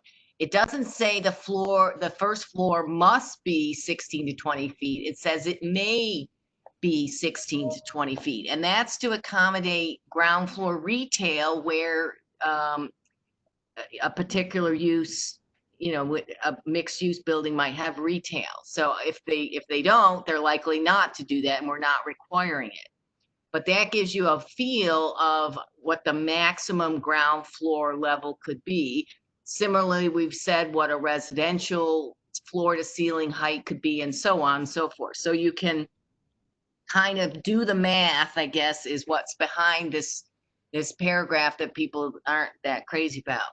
But anyway, that's what we were attempting to do, is respond to the concern about using the term floors being too undefined. All right, so Rushan, you had your hand up? His hand out here. Are you on mute, Rushan? Am I still on mute? You're unmuted now, Rushan. Now you're gone. We can hear you, Rushan. We could hear you. Yeah, do it one more time, or maybe Brian, you can help her. Yeah. All right, you are unmuted now. I just said that my hand up had to do with the previous section. No, I don't have any comment to add. All right, Rich. Okay, your attempt is a welcome one. I have to tell you that I'm glad you tried it. I just think it needs work. I was one of the ones that was very vocal about stories versus overall height. And I just think that this section just needs a little more work, that's all. I mean, you've tried to do something, and this is an attempt you put forward a proposal. Let's work on it and see what happens. All right, Rich. First off, I agree with Paul that I think the 276 through 277 is redundant and doesn't need to be here because it is dealt with in several other places, and we should try to not be redundant wherever we can. I guess the biggest question I have, though, is the use of the term floor to ceiling height, because to me, ceiling is an interior finish, whereas I would typically characterize floor to floor height to be the distance from one floor to another. And so I'm curious about the notion of using floor to ceiling as a term, because to me that means to the underside of a ceiling, which could vary by many feet within any given floor. So I don't understand how that is enforceable, since you don't know what the interior finish of a building is going to be when you're looking at its planning. All right, staff, you have a response to that? Sure, we could change this to say floor to floor. That's what was intended, so that's an easy change. Okay. Any other thoughts on deleting the language 277? I would say that Jim Peoples made a good point about the syntax of the ground floor height, that it probably should say may have a floor to floor height of up to 20 feet. Okay. Is just right, because that's basically what you're saying, right? You're trying to limit it to 20 feet. Yeah, that's it. That's right. This is Leanna. I just wanted to note that the reason that some of this is repetitive is because we had a comment or comments last time, and I don't remember if it was task force or staff, that some of our height recommendations were sort of scattered all over, where we talked about the taller heights in the center zone in the zone description, and then we needed to have a place where we had our height recommendations together. So the result of that is that we do have some repetition here, but we could certainly take a look at it. And but I just wanted to explain why we have this section, which was kind of reworked to put everything together, so that if someone wanted to learn the recommendations for height, you'd kind of see it all in one place here too. Yeah, but it seems like that maybe you would just reiterate the maximum heights of each zone versus the transition issue, because I think that goes to the confusion that Paul was referencing. So if you wanted to have like, here's the section where you're going to mention your heights for each of the zones, that's one thing. So you have your reference point there, but I think it's the reference to transitioning that that Paul has raised a red flag about. Any concerns about either eliminating that sentence or redrafting it so it's clearer what that intent is to be the resource there at the front end of the zone section for heights? I think we ought to see a calculation of what would be the maximum if somebody wanted to take every maximum they could take. Where does that go to? 20 feet for the ground floor, 15 feet for a whatever, and 12 feet for whatever, and just stack them up and see what that looks like. Does it go to Empire State Building height, or is it something that people can live with? It's 155 feet plus the penthouse. So it would be 175 feet if you counted. Okay, that's good information. Thank you, Rich. And how does that compare? How does that compare to McLean House and or Ashby? Do you know? I don't know. My understanding is those are 140 something feet. Right, because you do 9 times 15 plus 20 plus 20. That's how you get to 155. All right, anything else now as we move forward? Oh, there was actually one thing there, though, that Jim brings up, is that the affordable dwelling unit ordinance would allow for an additional story or two on top of those maximums, right? Yeah. So in fact, the building could be upwards of 100 and I guess if a residential story is up to 12, that could add another 24 feet to it. So you'd be at 179 feet. Yeah, I was going to say, I think it's good to bring that up, that is probably one of the, I think it's important to mention in this section what it could be if we added the potential additional stories. That's important for the public to know. Does the staff have any objection to that?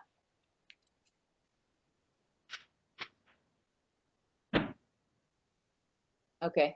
No, we can look at how to we could draw something to get at that concern. Okay.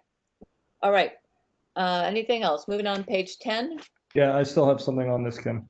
Okay. Bullet 28, or sorry, line 282. I'm wondering if staff can tell me, is that taking into consideration planned uses, existing uses in the immediate vicinity?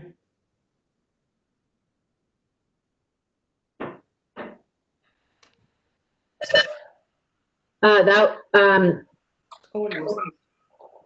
would mean, I think we talked about this where we want to consider where the proposal would be and the planned height. Okay. Acknowledging that you might say a project comes in the center zone, but it's next to a property that's 1 story. We'd want to consider that, but I think we'd also want to consider development potential also. So, yeah, I think development. you've raised that. Yeah, you've raised that that concern, and I think we understand that. So if we could take a look at this, but I understand. I think we understand kind of what the concern is with that. Thank you, Leanne. I appreciate that. The next bullet, I just want to make a change to make it consistent with what we've said at 233 to 237, and suggest that it should read, step backs in height should be considered for properties above the boundary of the CBC and single family detached residential uses. Because that's what it says above. Well, I think a single family residential use. Yeah, single family detached residential uses and the boundary of the CBC.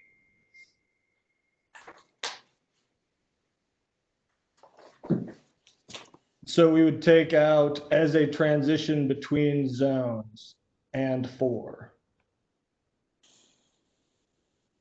Sorry, not 4. As a transition between zones and are the words we would like to excise to make sure that the document is internally consistent.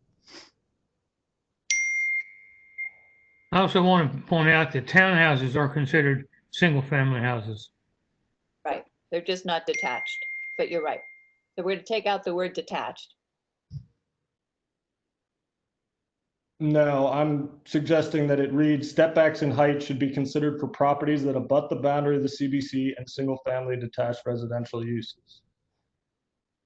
That way we don't have a 7-story center zone being told they need to go to 3 stories because in the general zone property next door, it's 1 story.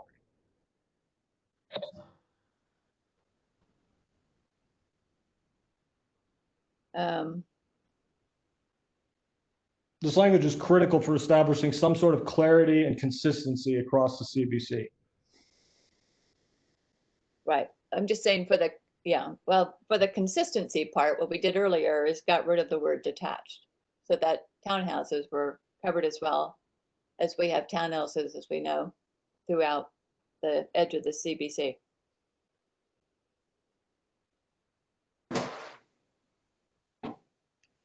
All right, any other comments on Paul's language, proposed language?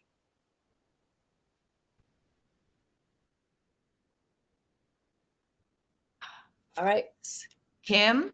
Yes. Hi. I guess I don't know if you could hear me or not. I think I was muted. I think there's a basic confusion here, or maybe I'm confused. Is what Paul's asking is that we only have this step back in height trying to transition between things on the edge of the CBC or single family, and that is not the way this plan is structured. You are not ever guaranteed, unless you're doing the bonus density incentive thing in the center zone and the incentive area, the maximum height.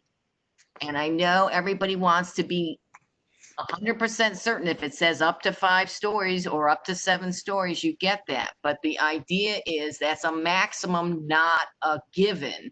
and that there can be a need for appropriate transitions between the center zone and the general zone, and between the general zone and the edge zone. So this is meant to be about the transitions between all of the zones, as well as between single family, wherever it comes up. Yeah, and that's fine, Liz, but in another portion of the text, we established that appropriate transitions must be made when a property is abut the boundary and single-family detached residential uses. And as part of the definition of appropriate transitions, we include setbacks. This is a new provision that would actually apply that to all the zone transitions, and we just don't understand how that makes sense, and it chills the potential for development. Obviously, you're not going to be guaranteed a 7, just as you would not necessarily be guaranteed a 2.0 FAR, but landowners and developers needed clarity that they have a potential to get to that, and there's no public purpose for suggesting that there need to be height step downs between a 7 and a 6-story building. I mean, we have 5 6-story buildings outside of the center zone right now. So no, and nobody would suggest one between with a 1-story difference. But if you were talking 7 stories against 3 stories, we might suggest not the entire building. Most of the building could be 7 stories, but a step down just on the outer layer as it abuts the 3-story. Yeah, it could be planned for 5 or 6. So why should you go down that far when it could be built up to 5, 6, or 7 stories in the future? We wouldn't make you do it if that was going to be built up higher. We're only saying where it is going to permanently be, say, 3 stories. No, you're right. If it was planned for more height, then we would not require that transition. We might do this and we might do that, and we could step it down, and we could require. It's been my experience being around this thing for 20-some years, is that the developers will get or ask for everything that they possibly can get. And the staff, I'm terribly sorry, Elizabeth, will not oppose that, because there's a political element involved here. So if we want to protect the single family zones, we need to do that in the plan.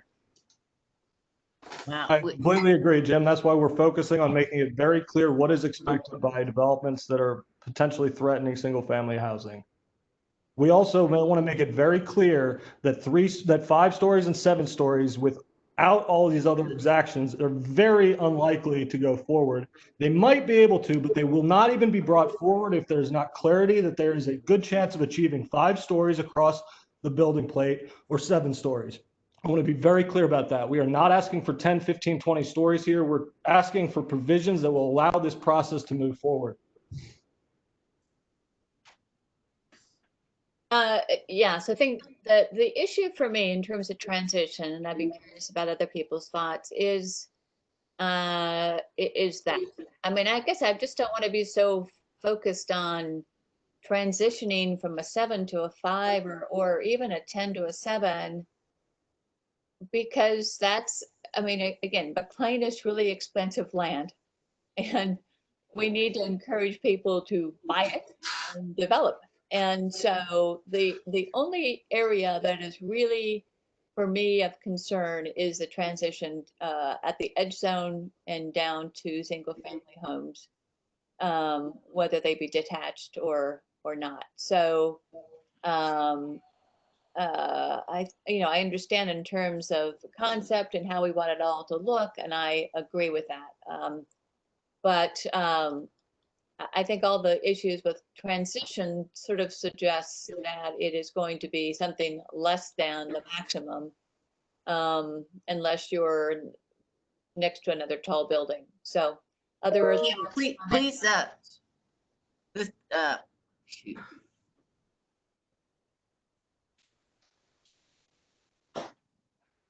you're on mute again here, Liz.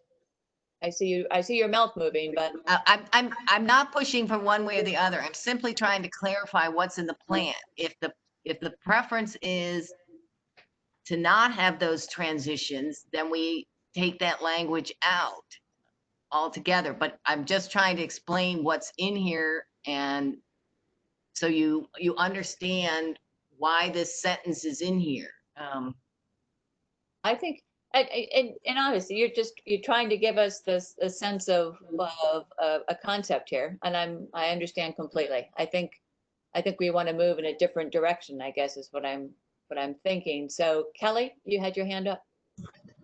Yes, I'm not on the fence on this. I think the transitions are critical, especially as we've taken some other votes to put buildings right at the sidewalks with no setbacks. One of the things we talked about and one of the things we heard from the community is that they didn't want to see a wall of buildings. And so while it might not prevent someone from having a 5 or 7-story building, You're cutting in and out there, Kelly, unfortunately. Lost her. different.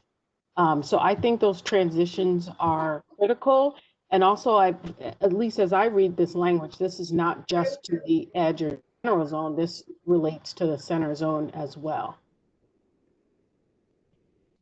It does, right. It would be a general statement. So I would vote that this language is important to maintain. All right. I disagree with going in a different direction. All right, thanks, Kelly. Rich.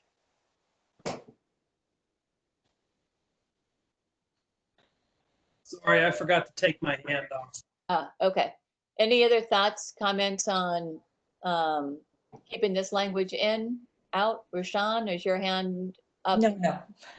Okay. Hey, Kimberly, this is Derek. So I'm a little confused. On page 8, lines 233 to 237 basically state that there should be transitions and setbacks and screening, buffering from one zone to another, not just from the edge zone to single family. So that's already in there. Are we taking that whole paragraph out? Because that's what it's saying in more detail. No, Derek,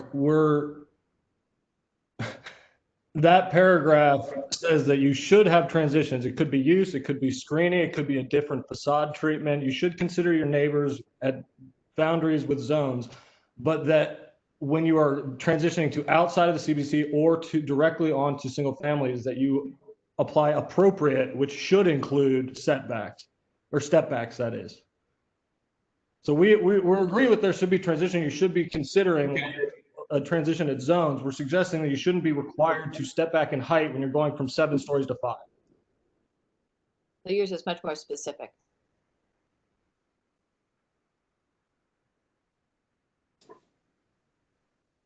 Yeah, so, and when you say also from 5 to 3, Paul? So you're saying, so within the zones, so your focus is really just at the edge.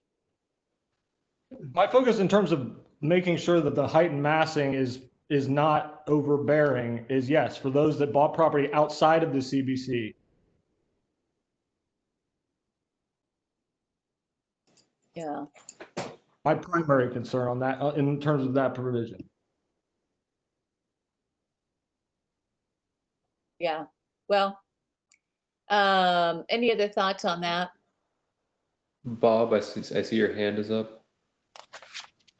Yeah, if you could just pull up the map on page 7 that just shows the different zones, the center, general, edge zone, just so I can make sure I'm understanding the discussion here. So I think I very much understand the conversation that I think Paul has made and that other people have pointed out, that transition between sort of whatever's happening, whether it's edge zone or general zone on the perimeter of the CBC, sort of where it's transitioning to a residential area around the perimeter, that there needs to be additional considerations related to the height there. I think what Paul's asking, I guess some of my question is, it seems sort of within the CBC, we've kind of already said, okay, here's where we want it to be up to 10 stories. Here's where we want it to be up to 7 stories. Here's where we want it to be up to 5 stories. And here's where we want it to be sort of up to 3. So in some ways, because what I'm hearing is the language as it's written currently is, if you were in a 7-story zone, you actually might not be able to do 7 stories because you're next to a 5-story zone. And I guess in some ways, to me, I kind of thought we drew these lines of sort of the dark purple versus the medium purple by saying, hey, if you're in the dark purple, it's okay to be 7, and we put the medium purple there because that's where we want it to go to 5, as opposed to saying, hey, we actually want that 5, that medium purple, to bleed into the dark purple, or we want that dark purple to bleed into the crosshatched area. So that's exactly what I'm saying, and that was my point. So lines 233 through 237 don't say that. They don't say that if you're in the dark purple, it says that you will have to transition down as you get closer to the next, to the general zone. Okay, give me 1 second to get back to those lines. And that's why I brought this up, because it.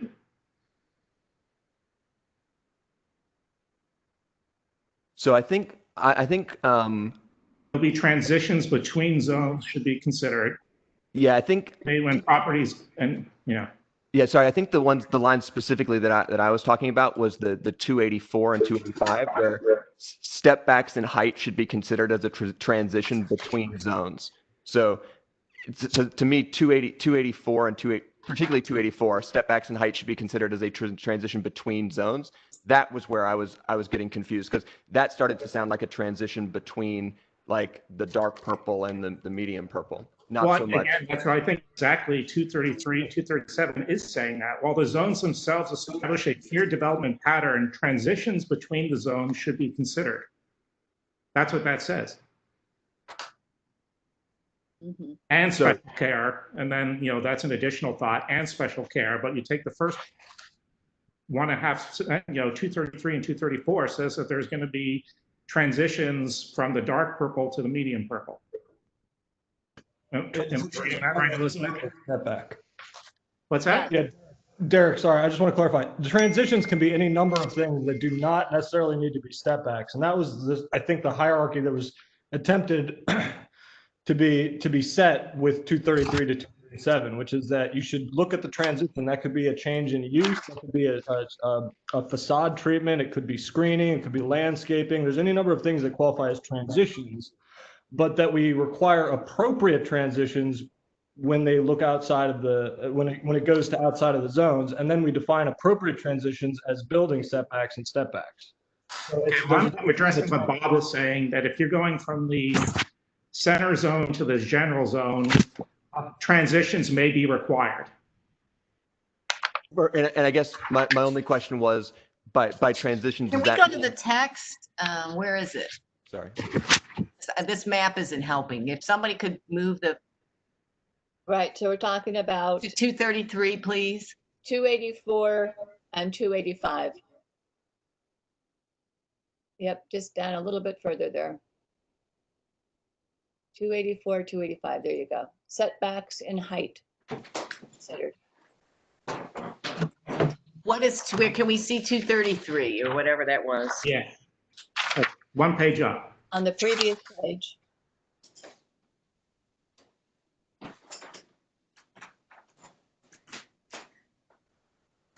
So while the zones themselves, that section.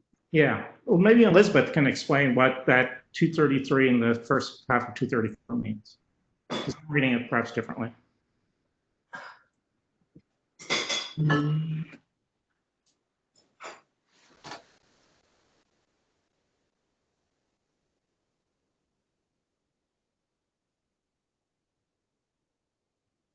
Yeah, so as you can see here, there are different techniques. It's not just step backs, which is dropping down a building in height just on the outer perimeter, story or something.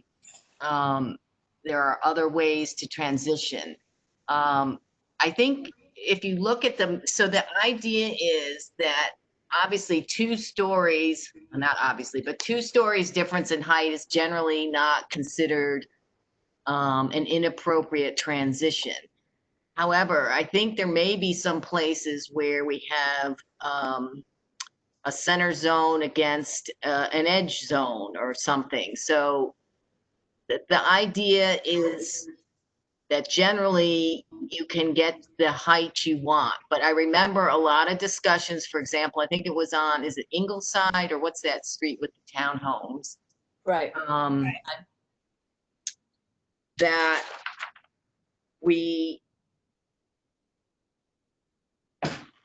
and I guess we finally made that edge.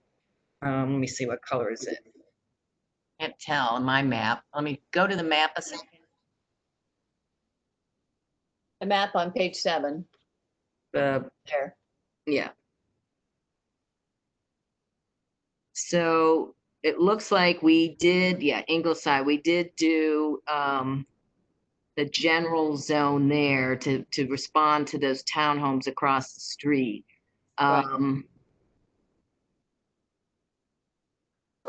There are a few places where we may have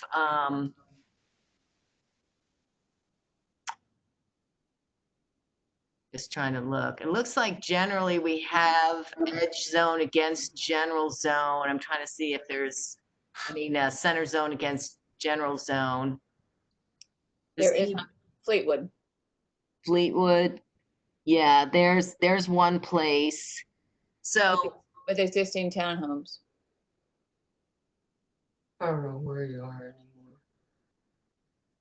So I guess that I don't think they're inconsistent. I think they're sort of saying the same, similar things, in my mind, but I guess maybe somebody can explain how they see that differently. I guess the part that I'm trying to understand is basically if you pick anywhere in here, pick the purple zone on Cambridge Road that's next to the Safeway that's in the general zone, right? So you have the dark purple that's the center, and then across the street you have the medium purple that's the edge. And I guess my question is, if the dark purple zone, could they build 7 stories on that dark purple zone?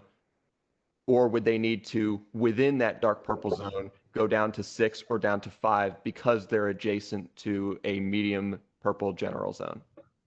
The second part is how I read that. What did you say?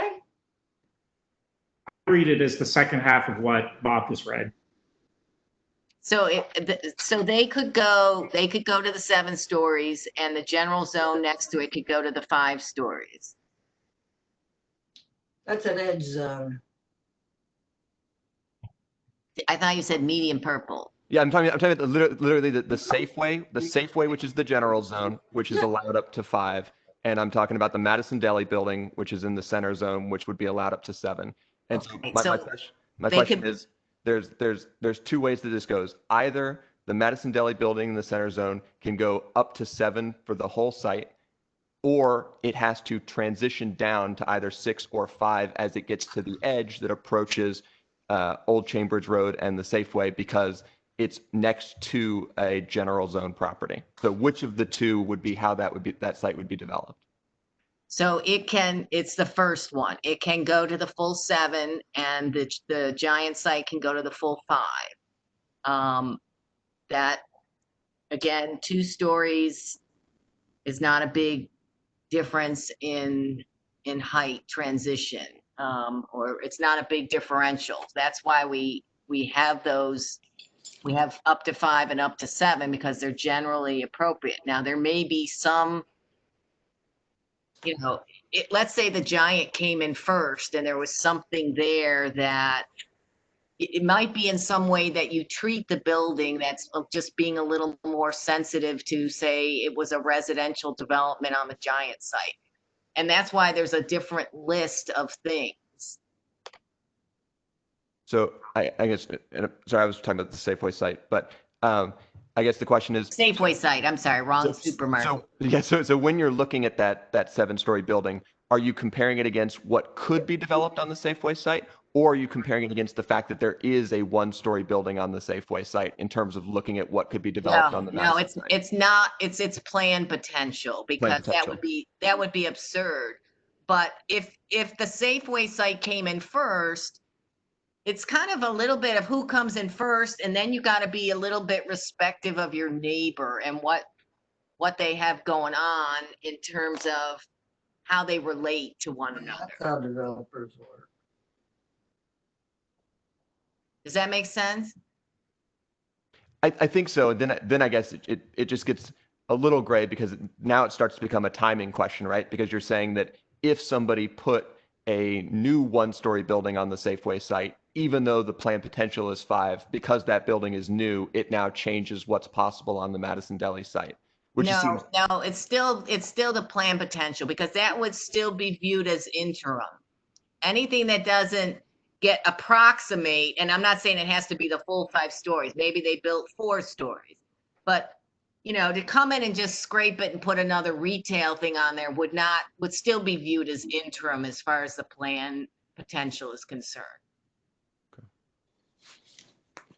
Okay, so I think in the interest of time, what we'd like to do is clarify that language, because as I read it, it seems to me it would fit with what Bob was suggesting, that you could do it between the 10 to 7, 7 to 5, 5 to 3 stories inside in terms of the step backs in height. Not so much transitions in terms of how everything's would look and fit together. So maybe to clarify that language. Okay. And work on that. Now, you know, time. I out page 9, and then we're going to be done for the night, because there's no way we're going to get through another 30 pages, plus half of section 2. So any other comments, questions, thoughts up to page 9? This is Kelly. When you're clarifying that language, I mean, the Safeway parcel seems a little more straightforward. Can you also make sure you're clear on those parcels that are sort of split between 2 different zones? Like if we're talking about the Giant site. So if you could just make sure the distinction is made between those 2 types of parcels. Sure, we'll look at that. and Kelly, I just picked that one because, like you said, it was the most straightforward one I could see on the map, just literally to try to, for the sake of conversation, but totally understand making sure that the clarification works for all the parcels. Hey, Kim, I have another question. I just want to be sure I heard this correctly. It's just a question mainly for Rich. Did I hear we agreed that we're going to 179 feet in the center zone? Well, that if you do the math, that's what you get. So they'll be beside McLean House, which is about 120 or so. Well, that presupposes that's the maximum, right? That assumes that you build 9 floors of office. Plus 2 floors of, affordable housing. Yeah. Right, and thinking about that, it's right, it's dependent on the use. And this goes to the point the staff was trying to raise. It goes to the use of the building. So it could be to a maximum of 20 feet if it's going to be a particular kind of building, but it might also be 16 feet floor to floor. So yeah, but that's the maximum would be, as Rich has explained. Okay, anything else through page 9? And then I think we're going to need to just go back to doing maybe not quite every 2 weeks, although we might be forced into it, but every 3 weeks maybe. I know the staff is scheduled July 20, so we'll get back to the task force, because at this rate we're going to need the rest of the year to finish this comp language. So especially if we do it once a month. So anything else through page 9? Going once? Rashawn, I see you have your hand up. I don't know if that's been left up from earlier. No, I'm sorry, it's not up. All right. Okay, anything else? Anybody else have And questions? sorry, I see Winnie's hand up as well. I don't know if that was left up.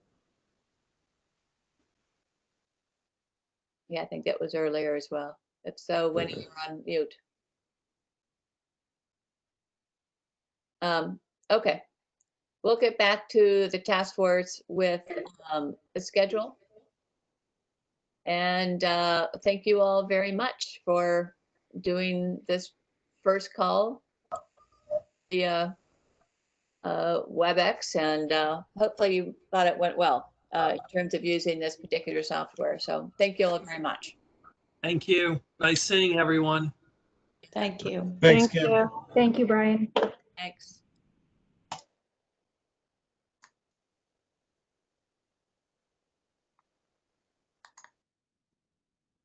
Hey, Brian, do I need to end? I'm ending it right now. Oh, okay.